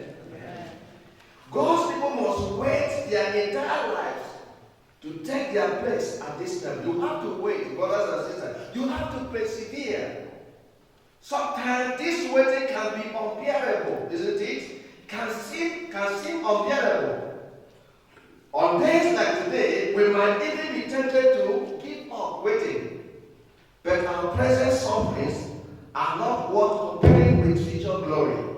It will be worth the wait when we, along with all the saints, recline at table and are served by the master of the banquet. It will be said on that day, behold, this is our God. We have waited for him that he might save us. This is the Lord. We have waited for him. Let us be glad and rejoice in salvation.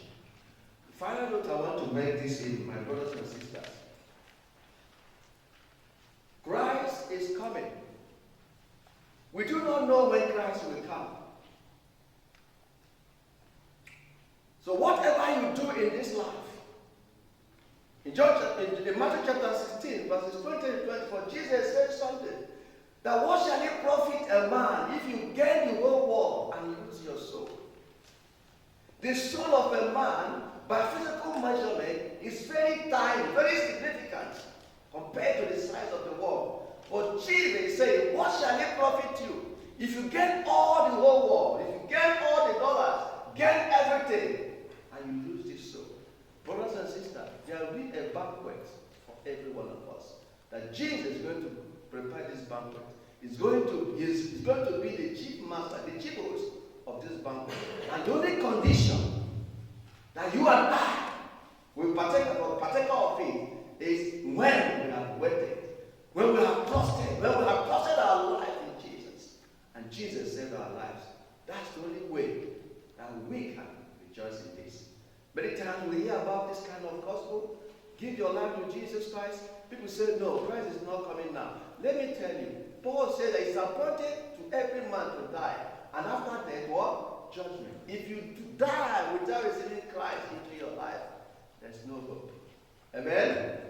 I pray that God will give our hearts, give us understanding, to reason, to understand what He has said to us this evening.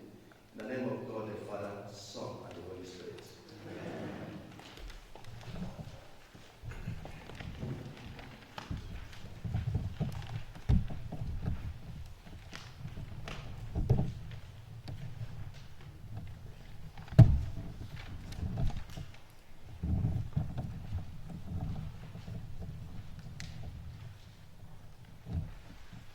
Please stand as you're able and join with us in saying the Apostles' Creed, found on page 4 of your booklet.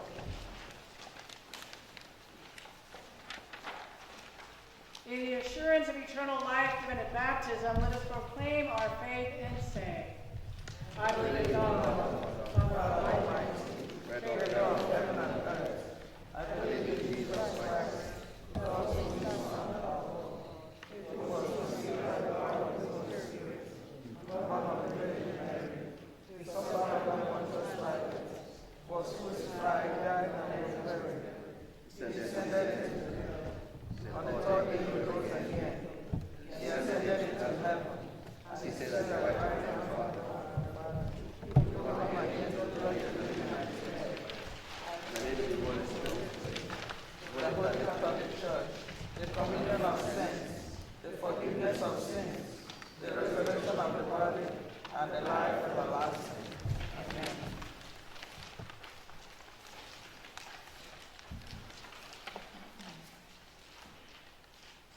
Let's pray. For our sister Christiana, let us pray to our Lord Jesus Christ, who said, I am resurrection and I am life. Lord, you consoled Martha and Mary in their distress. Draw near to us who mourn for Christiana and dry the tears of those who weep. Hear us, Lord. You wept at the grave of Lazarus, your friend. Comfort us in our sorrow. Hear us, Lord. You raise the dead to life. Give to our sister eternal life. Hear us, Lord. You promised paradise to the thief who repented. Bring our sister to the joys of heaven. Hear us, Lord.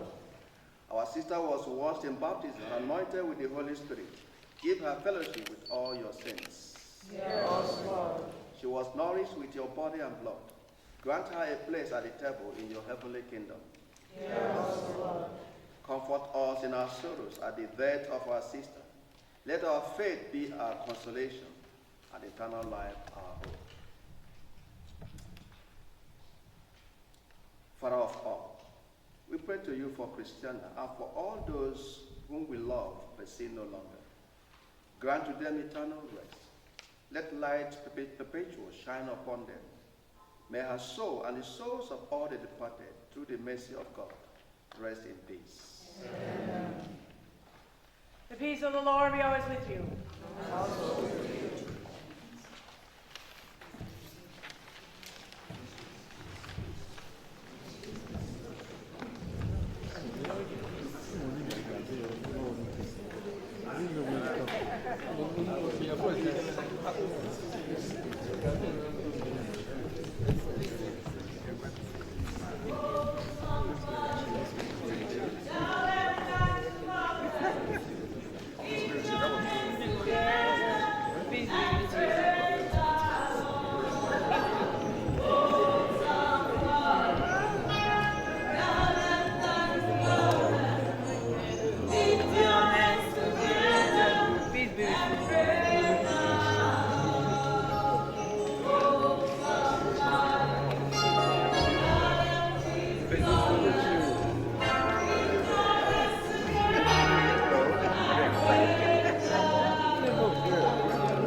Oh,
Therefore we praise you, joining our voices with angels and archangels, and with all the company of heaven, who forever sing this hymn to proclaim the glory of your name. Holy, holy, holy, holy, Lord God Almighty, heaven and earth are full of your glory. Hosanna in the highest. Blessed is he who comes in the name of the Lord. Hosanna in the highest. Holy and gracious Father, in your infinite love, you made us for yourself. And when we had fallen into sin and become subject to evil and death, you in your mercy sent Jesus Christ, your only and eternal Son, to share our human nature, to live and die as one of us, to reconcile us to you, the God and Father of all. He stretched out his arms upon the cross and offered himself in obedience to your will, a perfect sacrifice for the whole world. On the night he was handed over to suffering and death, our Lord Jesus Christ took bread. And when he gave thanks to you, he broke and gave it to his disciples and said, "Take, eat. This is my body which is given for you. Do this for the remembrance of me." After supper, he took the cup of wine. And when he had given thanks, he gave it to them and said, "Drink this, all of you. This is my blood of the covenant, which is shed for you and for many for the forgiveness of sins. Whenever you drink it, do this for the remembrance of me." Therefore we proclaim the mystery of faith. Christ the Son of God, Christ is risen, Christ will come again. We celebrate the memorial of our redemption, O Father, in this sacrifice of praise and thanksgiving. Recalling his death, resurrection, and ascension, we offer you these gifts. Sanctify them by your Holy Spirit, to be for your people the body and blood of your Son, the holy food and drink of new and unending life in him. Sanctify us also, that we may faithfully receive this holy sacrament and serve you in unity, constancy, and peace. And at the last day, bring us with all your saints into the joy of your eternal kingdom. All this we ask in your Son, Jesus Christ, by whom and with whom and in whom, in the unity of the Holy Spirit, all honor and glory is yours, Almighty Father, now and forever. Amen. And now, as our Savior Christ has taught us, we now pray. Our Father in heaven, hallowed be thy name. Your kingdom come, your will be done on earth as in heaven. Give us today our daily bread. Forgive us our sins as we forgive those who sin against us. Save us from the time of trial, and deliver us from evil. For the kingdom, the power, and the glory of Jesus, now and forever. Amen.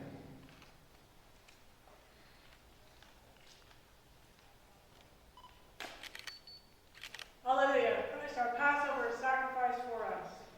Therefore, let us keep the feast. Hallelujah.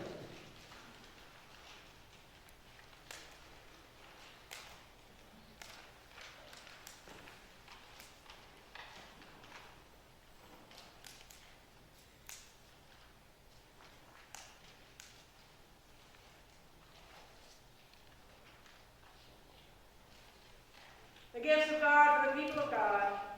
Take them in remembrance that Christ was born, lived, died, and rose for you, and feed on him in your hearts by faith with thanksgiving. Please know that whatever your faith's tradition, in honor of Christiana's life and faithful service to the church, all are welcome to receive communion today. We receive at St. Peter's around the altar railing here, so if you begin, the ushers will help you lining up from here around this way. And because of the pandemic, we simply will intake for you into the chalice and hand you that.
Almighty God, we thank you that in your great love you have fed us with the spiritual food and drink the body and blood of your Son, Jesus Christ, are doing us the hostage of your heavenly banquet. Grant that this sacrament may be to us a comfort in affliction, and a play to our inheritance in that kingdom where there is no death, neither sorrow nor crying, but a fullness of joy which offsets yet, through Christ our Savior. Amen. Give rest, O Christ, to your servant with your saints, where sorrows are no more, neither sighing, but life everlasting. You only are immortal, the creator and maker of humankind, and we are mortal, formed of the earth, and to earth shall we return. For so did you ordain when you created me, saying, you are dust, and to dust you shall return. All of us go down to the dust, yet even at the grave we make our song, Alleluia, Alleluia, Alleluia. Give rest, O Christ, to your servant with your saints, where sorrow and pain are no more.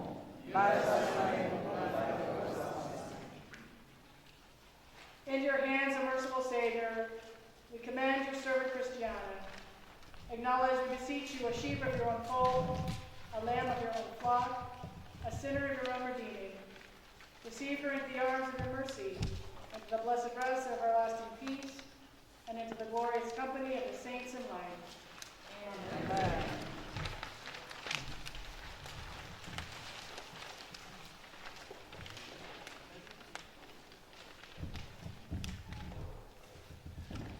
Ka udo nke Chineke nke kachasị uche niile chebe echiche uche unu chebe echiche obi unu na ịhụnanya nke Chineke ka ọkpara ya bụ Jizọs Kraịst bụ onye nwe anyị. Ka ngọzi nke Chineke nke bụ Nna na Ọkpara na Mmụọ Nsọ dị n'etiti unu ugbu a ma dịnyekwara unu ugbu a na mgbe niile.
have heard of a land on a faraway strand.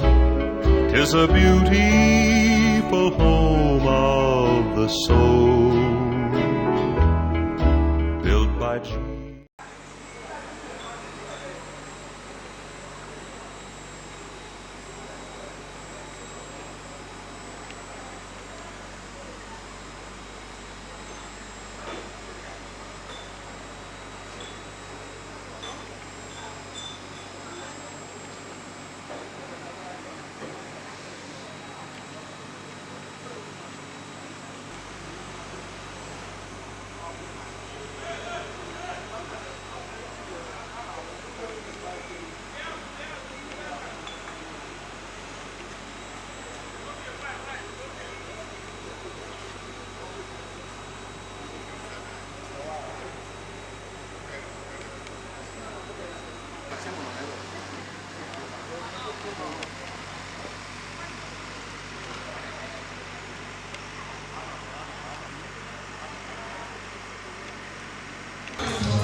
lagi.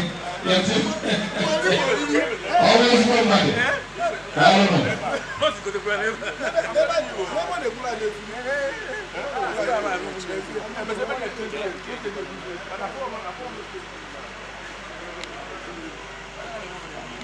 I like Nichia.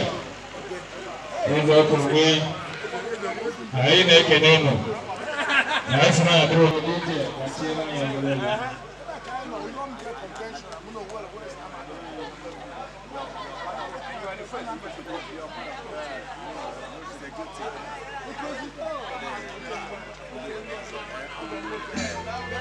Oh, your name. I've been at convention. And I said,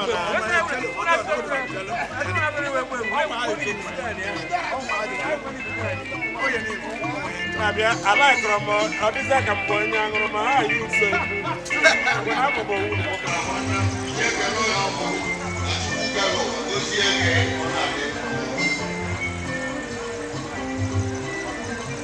all of them are over the man. All of them are over the man. Umemana mayana, umejona doyana.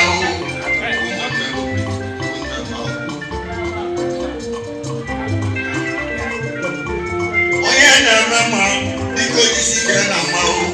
Oyena mendo, biko selaka na do. Umemana mayana.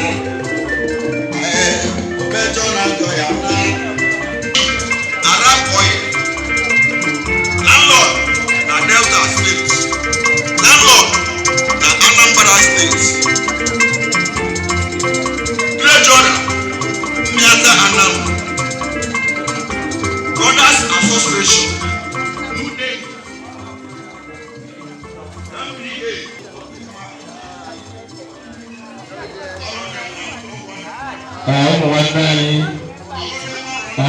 Honorable Doctor Titus Oji, Afro Batono, Economic Wonder,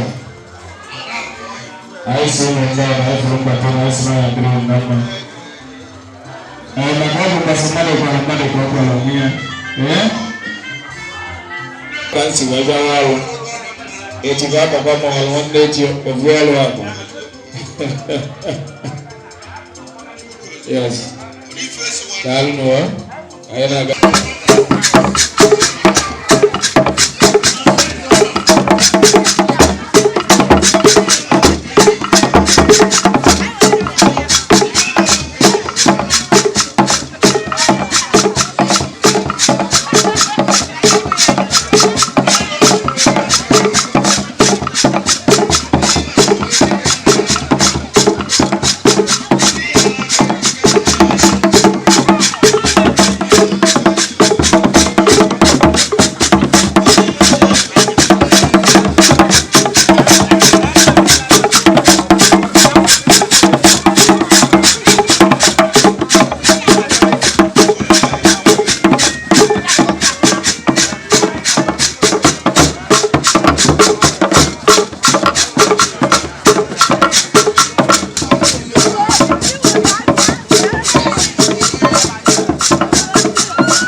Thank you.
This year, get it again. But then to Jinimo, I saw that I got a number. And the same for an case of Mezu. Every Mezu chair, Chirichi, Grand Patron, and the People's Club. I follow near Babu. Personal People's Club, watching in the area of the workers here.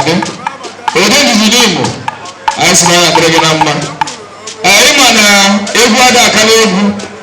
I keep on the life bag and I can't go to the river and high table. That will go to Guru and Haka. And Makarama Takavanaya.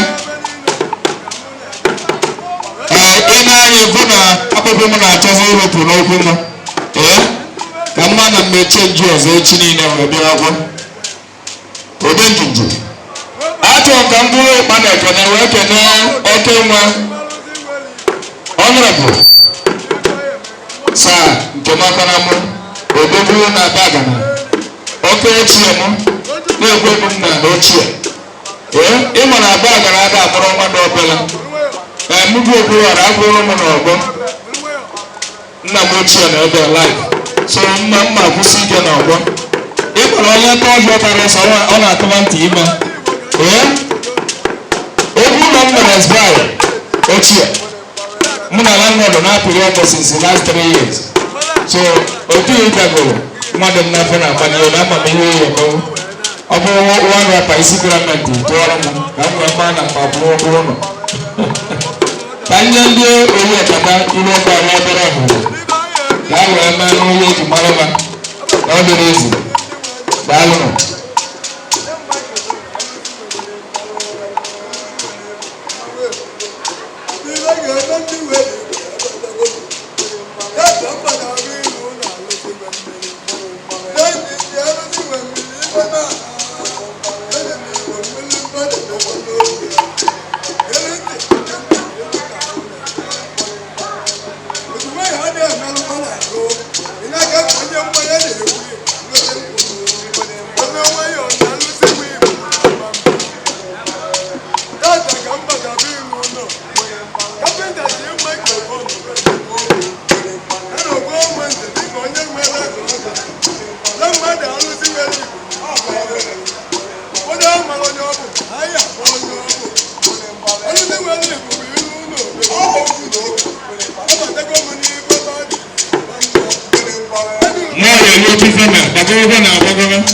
Abram bụ high table dị na mmewe. Ya nyere ya mic, jide eme mic. Enwere m tebụl ebe a.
Yeah.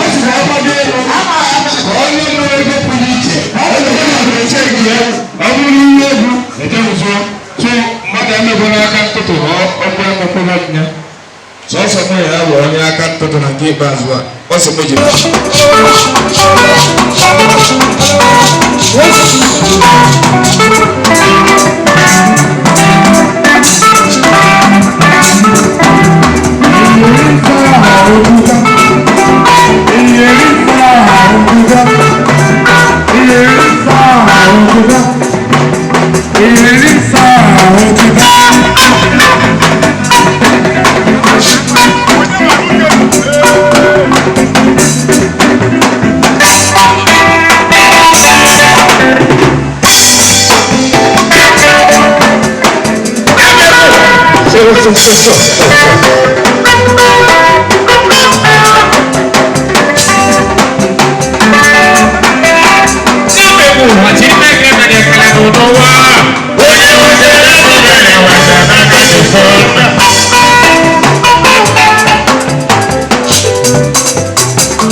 Ngekene ya n'ihe o mere ndụ wee gbapụta mụ na njọ mama Jizọs onye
kụziri anyị etu a ka anyị na-eme sị n'eluigwe nye anyị taa dịka ụbọchị gbaghara anyị mmehie anyị niile anyị dịka anyị si gbaghara anyị niile mehiere anyị edubala anyị n'ime ọnwụnwa ma dọpụta anyị n'aka ajọ ihe n'ihi na eze n'ike n'otuto nke gị ugbu a mgbe niile.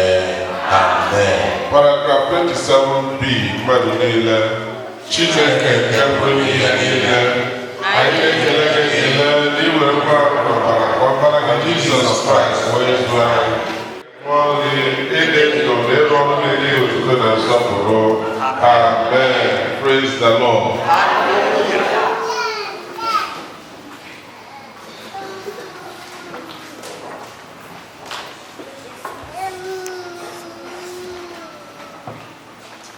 Abụ maka ịnụ okwu Chukwu abụ 72. Lord.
anyị soro ya n'aka lee ife n'elu anyị soro ya n'aka lee ife n'elu anyị soro ya n'aka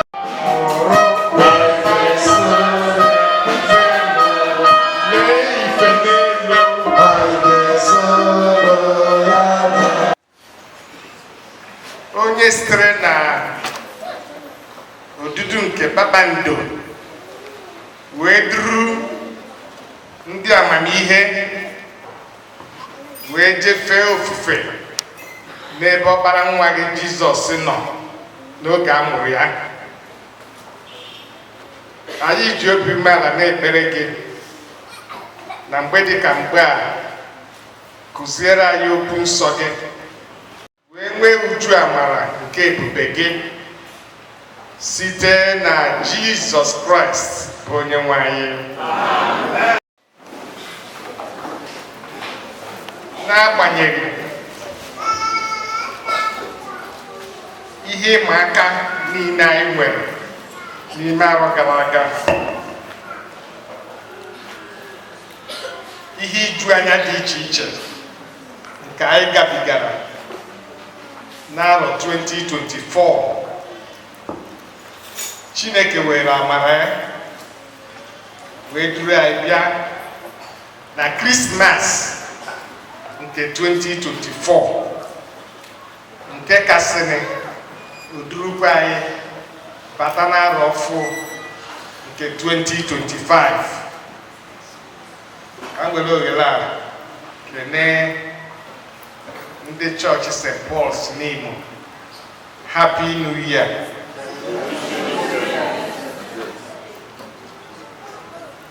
Ngwa kenenu Happy New Year ka anyị kene etu ndị Freetown, ụmụnne anyị ndị otu Kraịst na Freetown si ekele.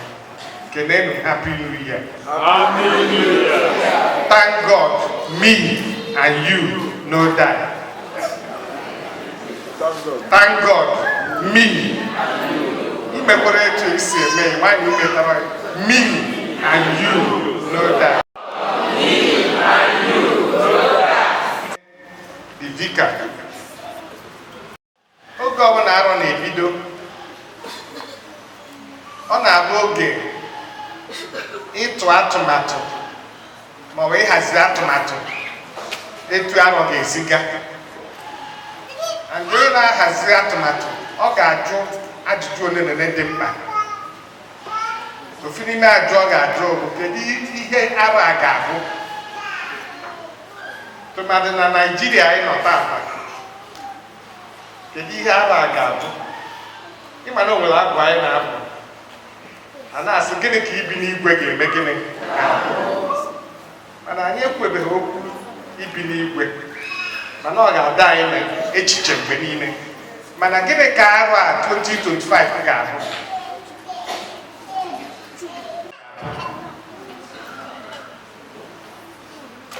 Gịnị bụgasị mkpebi nke anyị na-akpọ New Year Resolution, mkpebi anyị ga-eme n'ime arọ ọfụrụ a, n'agbanyeghị ọtụtụ nkwa dị iche iche a na-ekwu anyị, n'agbanyeghị ọtụtụ prọfesi anyị na-anata. Kedu mkpebi anyị na-eme? Ị na-eche echiche dị etu a, ọ dị mkpa ka anyị jee n'akwụkwọ nsọ ka anyị fụ ofu n'ime ajụ dị mkpa nke ajụrụ. Ajụjụ a dị na oziọma Jizọs Kraịst dịka Matthew dere n'akwụkwọ Matthew chapter 2 verse 2. Olee ebe ọ nọ? Ọ bụrụ mmadụ na-eso na-agụ ya. Olee ebe ọ nọ? Bụ onye a mụrụ ịbụ eze ndị Juu. Aha jụ ka ajụ. Olee ebe ọ nọ? Bụ onye a mụrụ ịbụ eze ndị Juu. Who said this? This ajụjụ a jụrụ ya n'ime Krismas, maka anyị na-ekwu okwu Krismas, ụfọdụ n'ime anyị amaghị ihe bụ Krismas. Emume maka Kraịst, emume maka Kraịst, ọ bụrụ emume nke anyị, emume nke onye, emume nke Kraịst bụ Krismas. Ọ okwu na-abụ Krismas, mas bụ mmemme, celebration, Krismas.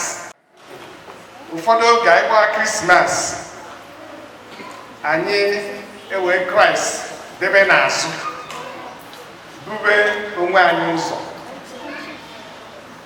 Oge ụfọdụ anyị ebube akwa anyị ga-eri ụzọ, oge ụfọdụ anyị ebube ihe anyị ga-eri na ihe anyị ga-aṅụ ụzọ, oge ụfọdụ anyị ebube ebe anyị ga-eje ụzọ, ma chezọọ ịma onye nwe mmemme a na-eme pati. Who said this? Ndị jụrụ ajụjụ a bụ ndị amamihe, agbanyeghị na ha dụ ndị amamihe atọ, 3 wise men. Akpọrọ particular town ha si, mana asị na ha si from the east. Mana ndị amamihe atọ a, ha bụrụ ndị Israel, ha bụ ndị mba ọzọ. Achọkwu achọ, ha bụ ndị a na-akpọ ndị Gentiles. Ma Chineke kpughere ha ọmụmụ Jizọs site na nyocha na ntụle kpakpando. Ha sị na ha afọ kpakpando nke onye amụrụ ịbụ eze ndị Juu, ha wee bịa ka ha kpọọ isi ala mee gịnị nye ha fụrụ ya na kpakpando.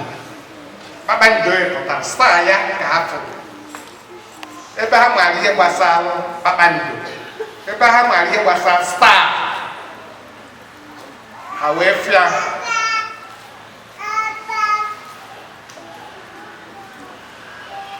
wee bịa. O nwere ihe a na-akụziri m, na Chineke anyị bụ Chineke ama emerụ gịnị amasị amasị.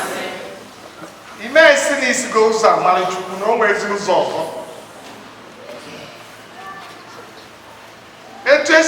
Etu Chukwu si ekpughe onwe revelation nye ndị ọ chọrọ inye, ọ na-adị egwu.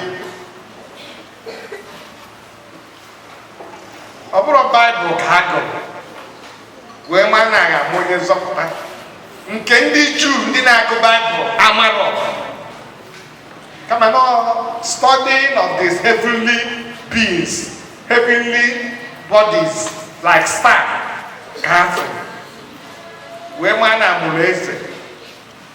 Ha wee chọpụta na eze a mụrụ bụ eze, ha si na eze nke ndị Juu. Ọrụ ọbụla Chukwu nyere gị, ọrụ ọbụla ị na-alụ, ma na onye na-alụrụ ya bụ onye nọ Chineke ka ị na-alụrụ ya, ọ bụrụ mmadụ. Mmadụ ekenegodoro gị ekene buru n'obi na onye na-alụrụ ọrụ a bụ Chineke, Chineke anaghị ekwu. O nwere mistake anyị nwa ndị ụka na-eme, dịka onye nọ na Trinity College na-achịkwa ụmụ akwụkwọ. Anyị nwa ndị nọ na Trinity College, o nwere mgbe anyị na-eme ya mistake. Asị ịbata Trinity College maka ebe a na-amụ ihe gbasara Chukwu, agwa ndị na-abata ọfọ, ịmara amamihe ọbụla ị nwere ma ọ prọfeshọnal ọbụla ị nwere, were edebe na geeti eji na-ebata.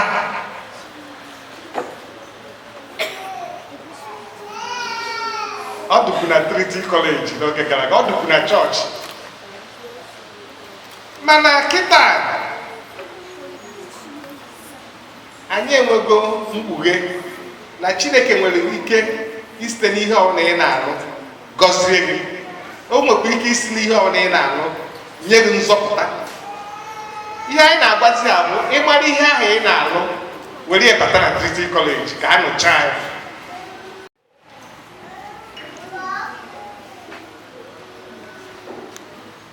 Adịghị nsọ na Pọl tụfuru lọya ọgwụ maka mgbe ọ na-agbasa ozi ọma o ji amamihe dịka some ọfisa. Ụfọdụ na-akpọ onye ọrụ ụtụ ọdụkọ ndị a na-achụ taksị n'ọba iwe ka dị anyị ka fụgosi taksị gị ịka na-eme ọmabụrụ tụnye na moto. Ụfọdụ uche na ụdị taksị Matthew na-abụ. Matthew bụ nnukwute kọstọm ọfisa nwere nnukwu ọfịs. Jizọs chọrọ ya jee n'ọfịs ya si ya Matthew so m. Baịbụl si ọ rapụ ọfịs ya sobe Jizọs, mana ndị na-enyocha akwụkwọ nsọ si na o nwere ofu ihe ọ rapụrụ, na o nwere fountain pen ya, fountain pen o ji edekọ ihe, o were ya anyị na-akpachi etie wee sobe Jizọs. Nọ fountain pen a ka o ji wee dee oziọma Jizọs nke anyị na ha agụ kịta. Ọ fountain pen o ji rekọdụ ego niile na-abata n'ọfịs dịka kọstọm ọfisa ya ka o ji dee oziọma. Anyị na-agbazi ndị na-abata Trinity College, ọ bụrụ na ịbụ baba ịbata Trinity College tụọ klipa mmanụ, klipa nke anyị ji akpụ isi tụọ ya mmanụ were ịbata na Trinity College. Ga-abụ eze mgbe niile gịnị ebighị, the universal king of kings. Ọ bụfara anyị nọ na chọọchị a na-etu tụọrọ Jizọs igwe, ọ na-abịa m anyị ịtụ igwe maka enwere ike etu igwe ọ dịkwa igwe n'Igbo maọbụ igwe Abaga lokal igwe. Jizọs bụ King of Kings, Lord of Lords. Onye ọzọ enyere frankincense. Frankincense na-egosi na Jizọs bụ onye isi nchụaja kachacha onye isi nchụaja niile. Ka m gwakwa m n'eziokwu ka ụfọdụ iwu na-amara, frankincense bụ perfume gara ọnụ. Baịbụl n'Igbo kpọrọ ya ụda na-esi isi ụtọ. Abịa n'ụda na-esi isi ụtọ, ndị mbụ kwesịrị ka a na-eyuzi ya bụ ndị isi nchụaja. Amana kwutere nke a, kedu onyinye m na-enye n'afa Chineke? Kpatụ onye bụ na anyị nọtewere aka jụọ ya sị ya kedu onyinye ị na-enye n'afa Chineke?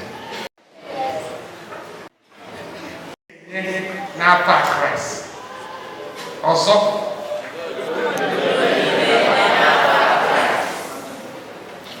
ọ bụrụ na afa gị ka ị na-enye nọ n'afa Kraịst, ị nwere ike onye inye gị amaghị ihe ime enye mana ime gị maka Kraịst. O wee welu ọrụ ịgbasa ozi ọma tinye n'aka chọọchị ya. Chọọchị Kraịst wee were ozi ọma na-aga na mba dị iche iche. Amarọ na iche ndị echiche kedu etu ndị Igbo a ka adị na ngara ọ bụrụ ozi ọma Kraịst. O nwere nna anyị ukwu furu ebe a. Ọ dị n'ụmụaka mgbe ozi ọma batara. O nwere nna anyị mana mego ruo 100 years ka ọ 90 ka ọ ka.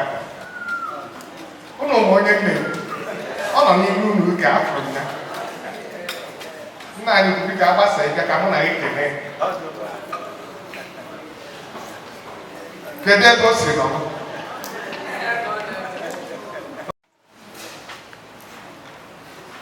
Ilotara arụ n'ede mgbe ozi ọma batara n'Igbo. Ọ mụ na ozi ọma nke St. Paul Church. Nke St. Paul Church ka m na-ekwu. Ọ dị ka ọ mụ na ya batara n'ofu arụ. O nara ahụ ozi ọma batara. 1931. onye nwere efu jekwu na anyị ọkwa ya etu n'ime odo na 1931 ọ bụ gọọmenti developụ ndị Igbo ọ chọọchị developụ obodo n'Igbo ọ chọọchị adị sure na ọtụtụ n'ime anyị eje ha akwụkwọ na ụlọ akwụkwọ gọọmenti ọ na nke chọọchị ka anyị jere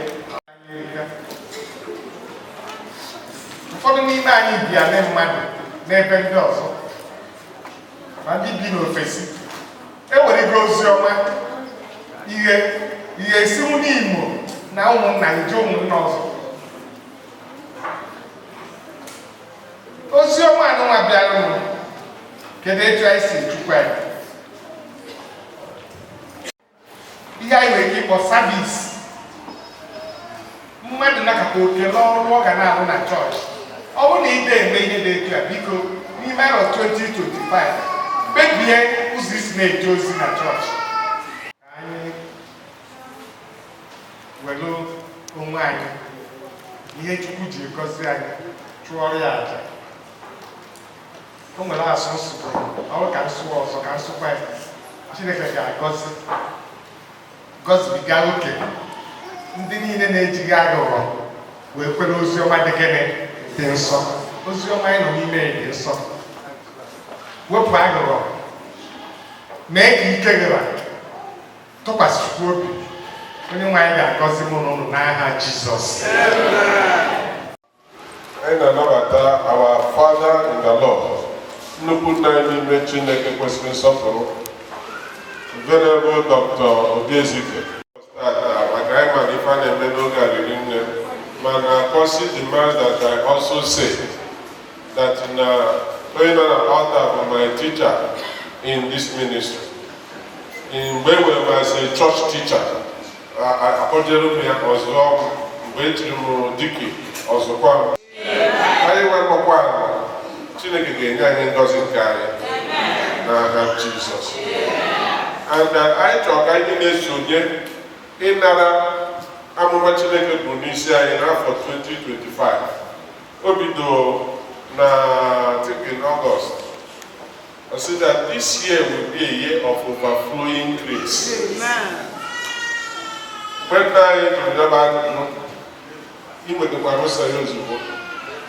overflowing what?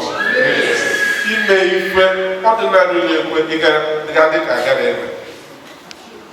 and we believe God. We believe God.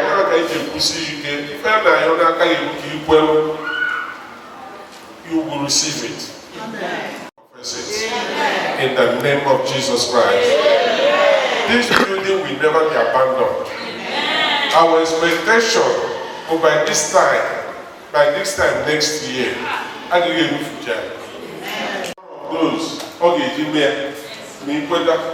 our prayer is that He will open the door for you and quicken your spirit, their legacy. Ezinne okwukwe Kristiana Ilono onye etiri arịa na ụmụ ya wee bịa n'ezinụlọ ka fa kene Chineke ekele wee kpere ekpere. And the way things stand, I understand now that this particular church ga-anọchi ya Ezinne okwukwe.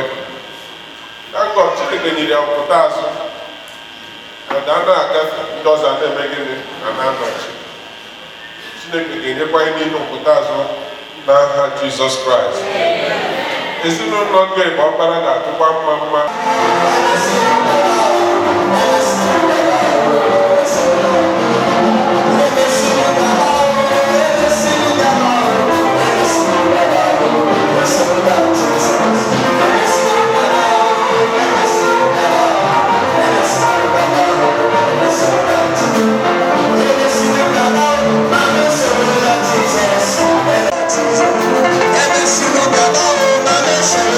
Jesus.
Chineke. Ekele niile na otuto niile na nsọpụrụ niile dịchasara gị Chineke pụrụ ime ihe niile. N'isi mama Ezinne Okwukwe Christiana Uchechukwu Ilono bụ onye kpara ọsọ okwukwe ya na St. Paul's Anglican Church n'Imo. After 88 years mgbe a mụrụ ya, ọ bịara ụwa esi ka ọ bịa zuru ike n'ebe kacha mma.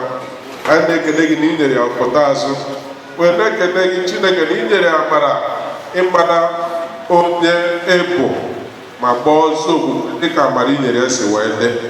N'ime chọọchị a echiri echichi Ezinne Okwukwe, nke gosiri na onye na-ejidesi aka ike in the faith of our Lord Jesus Christ. Na mgbe niile a na-atụ alụ otu a ga-esi kwanyere okwu ikpeazụ, ikwere ka ihe niile gaa nke ọma. Ikweghị ka onye akụkọ ọbụla ndị si ebe tere aka lọtara n'udo, mgbe ha ga-anachigakwa ha ga-anachiga n'udo.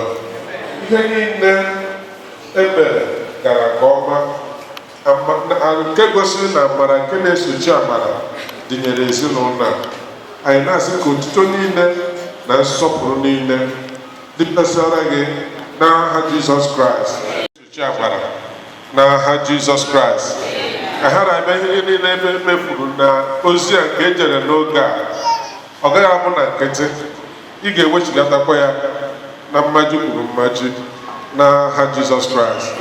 Nara ihe onyinye nke ha tiri n'iru gị na ozi nke ha ga-aga n'iru na-aga n'aha gọzie ma mee ka aja bụrụ aja ị ga-anara nke ọma.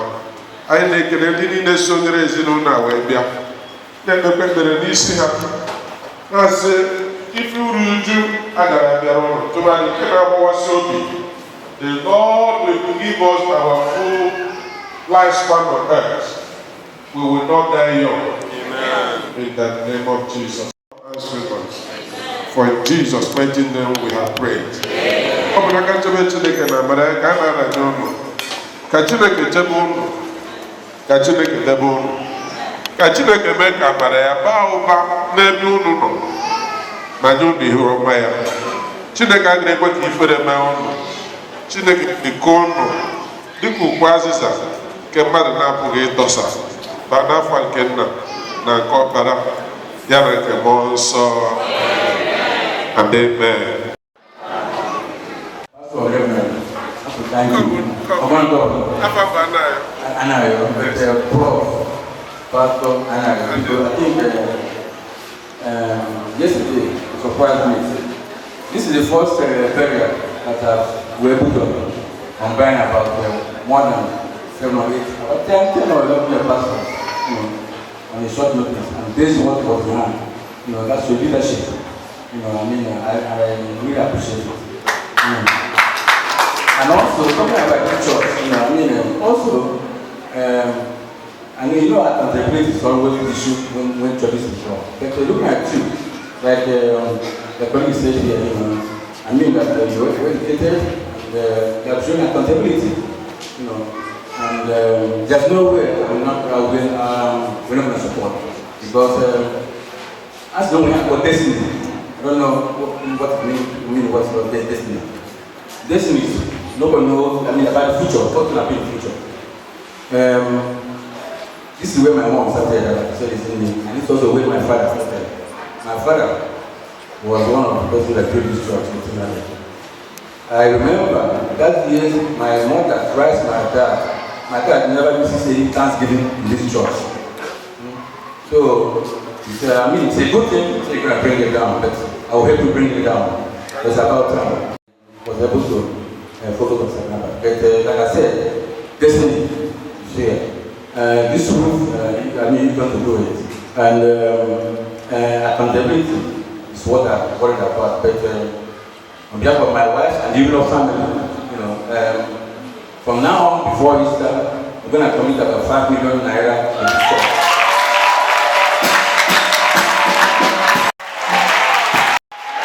And we're going to be here in our council to see how far it goes. That if she continues, the roof's going to be here. Like you said, we'll help you bring it down in December. Thank you.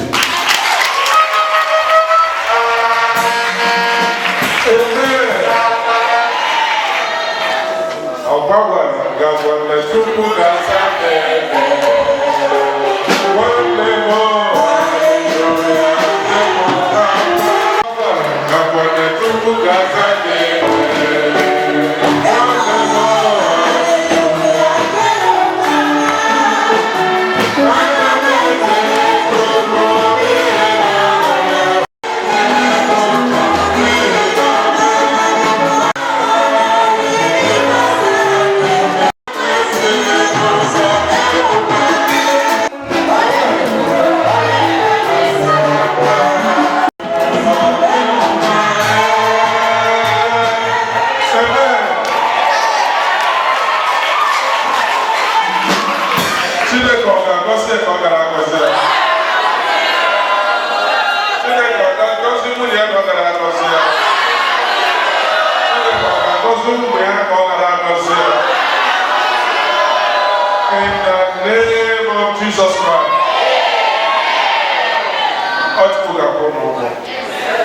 Whatever we did it in the name of God. I'm not of money before. It was on the phone. I invited you after we talked. You know, singing If I Get In. No, when Christian contracts with the church. It's on that basis that the church must fulfill obligation. Whether because that is just the principle. And then back in Lefa, Abba Mumboni, the Garden as St. Barnabas, make clearance. I'm not here. So, all Anglican church, need more Anglican community. Papa, we may friend. Senegal, because a piece is not a book here. He can make carrier, each, he can. And then will be Mabo. Oh, well, Mabo, the Agatiana, whoever. Oh, when Agate after a problem what decided. Oh, when a group decided. After a look there.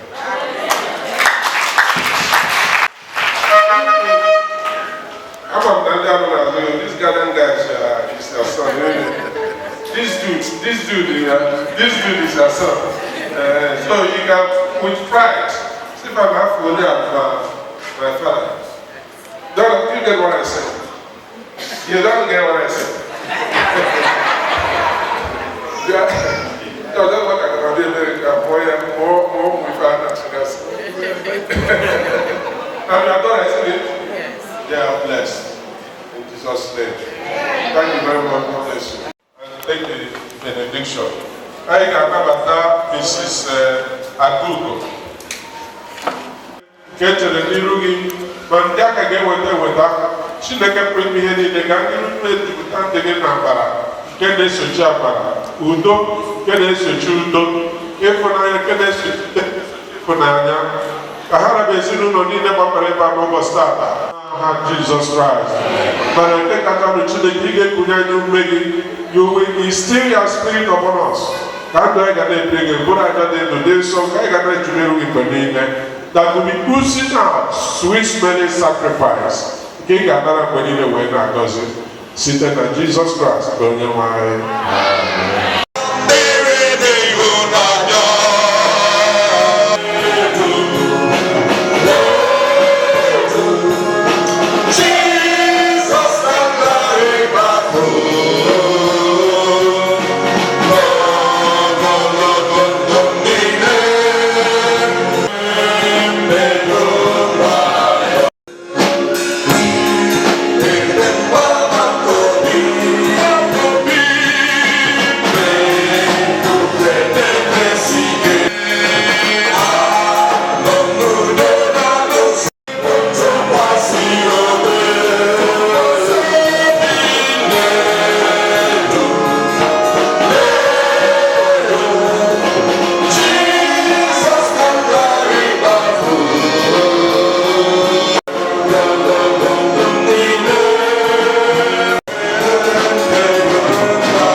Who am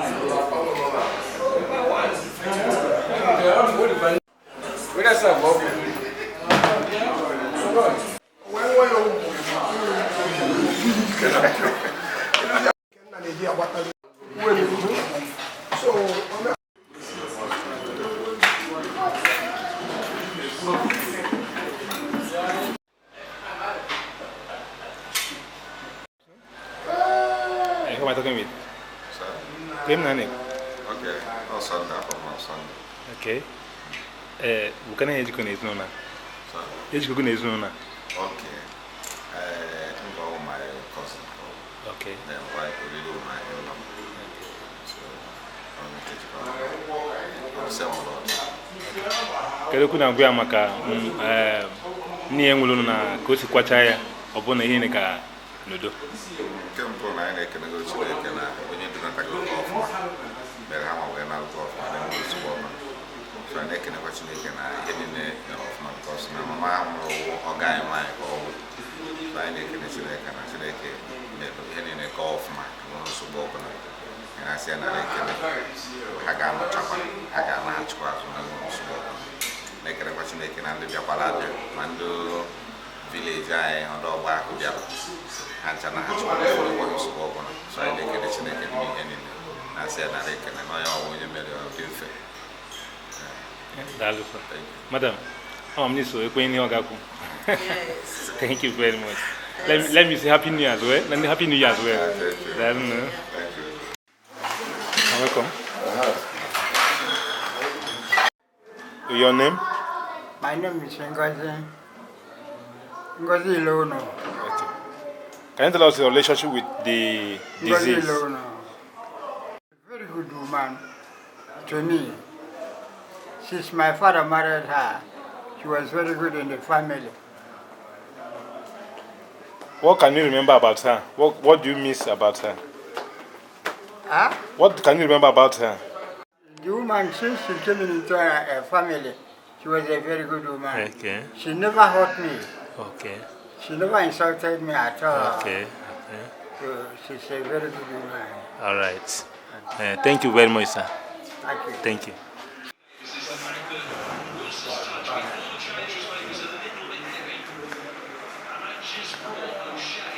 Okay. Okay. My name is Chief Dr. George Ilono. From Nimo, Njikoko local government. Today is the 5th of January 2025. Today is the last day of I will call it celebration of life for my mother. She passed away in February, on November 22nd. We had a funeral service in the United States of America. I'm very happy most of all my friends responded because that's where she lived for more than 25 years.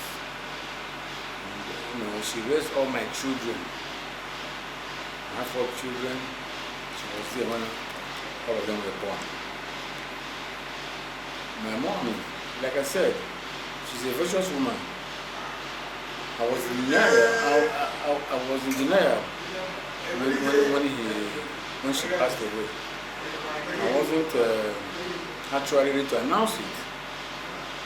Though I came from a polygamous family and my only son, we were 2 in the family. So the only thing that the only shortcoming that I wanted her to be up to 90 years old, a year and a half from today. And that was what I told you last time I saw her. I told her, Mom, you have not seen my new building. It's not a new, but a renovated building. That we will use your celebration of your life, which is like a birthday, to open the place. But unfortunately, she did not make it. Anyway, like I said, today is the last day. The funeral is over. I think I'm a normal person here to talk to you. I know a few days ago, you guys asked if I an interview, but I didn't want to say anything, you know. But today, I went to church. My family members went to church with me, and after that, we have a lunch. Now we're having just individual visitors, which is not much. So I thank God for everything, and also my wife that came back with my 2 children. I would have wished my 4 children were here, but I'm not going to question that why they did not come. But the oldest were here, and we gave my mom a lifting burial. And thank God. I thank God first, and also for my friends and family, which I call Munna, that supported me to make sure that she was laid to rest. I have nothing much to say anymore than say also thanks to God, and that gave me the strength, because it has been a strenuous week since I came back 1st of January. Okay, I thank God for it. I think I will stop here so far because I think I've said much. Thank you for the interview. Thank you very much. Thank you very much, sir. We appreciate you too. For we saw how everything went. You know, you gave. It wasn't like only song. You know, you were like telling one songs. I must tell you, you did the best you could. What anybody, any child, any children could do for their mom. And we say that may God replenish you and bless you in Jesus' name. Amen. Thank you very much, sir. My name is George Luna Jr. I'm the son of George Luna. And my grandma, Christina Uchechukwu Luna, I've known her for most of my whole life. Like, she helped me grow up to the man I was for today right now, and like she helped me through a lot of issues and everything as a kid, and she was one of the most like respectful family members of my life, so I appreciated her a lot throughout my whole years. Pray for her son, let her soul rest in peace forevermore. All right, thank you very much. I hope you will live out her legacies. All right? Yeah. Thank you. Thank you. Hey, good evening, man. Good evening, man. How are you? Fine, man. Hey, can you let us know who you are? Okay, my name is Dr. Ngozi Iluna. We're here to celebrate my mother-in-law's burial ceremonies. Today was the church service. We just went to service, like outing service, and we just got back. I'm the wife of our only son, Chief Dr. George Iluna. We live in Los Angeles, California, in the United States. Mama was a very, very remarkable woman. She lived with me in the U.S. for 24 years. She helped me raise the kids. She was a very good grandmother and mother-in-law. Very quiet, very calm. She's a Christian. Loved the family, loved her son so much. She'll really be missed. She'll surely be missed. I do know that she was 88 years old, but still, I mean, we're hoping she's going to get to 90, 90 something, but God knows the best. So at the same time, we're grateful for her life, grateful for the Lord keeping her, grateful that she didn't have to suffer. So I really thank God. We just completed the ceremonies today, and I'm so grateful to God that everything went well. So we'll soon be returning to our base in the United States. All right, thank you very much. What are your prayer for her soul? I'm praying that she's already resting with the Lord, because when you die, your spirit lives. Okay. So I know she's resting in peace, and she will be very happy seeing how we celebrated her life. So I pray that Mama will be resting and looking over us. So I thank God for her life, for all she did while she was alive. And we're going to carry on with her legacy. We'll continue her legacy, living in love and peace, loving one another. The kids, you know, you're going to remember her for a very long time. All of them, they're so fond of her. So I pray that it's also my prayer that everybody that came to celebrate her got to their different places safely. And I'm thanking God for that too. And then when I do leave, I'm going to get to the United States with my children safely too. And thank you so much for coming to cover the occasion. Thank you very much, ma'am. Thank you, sir. Nice talking with you. Thank you, sir. Thank you.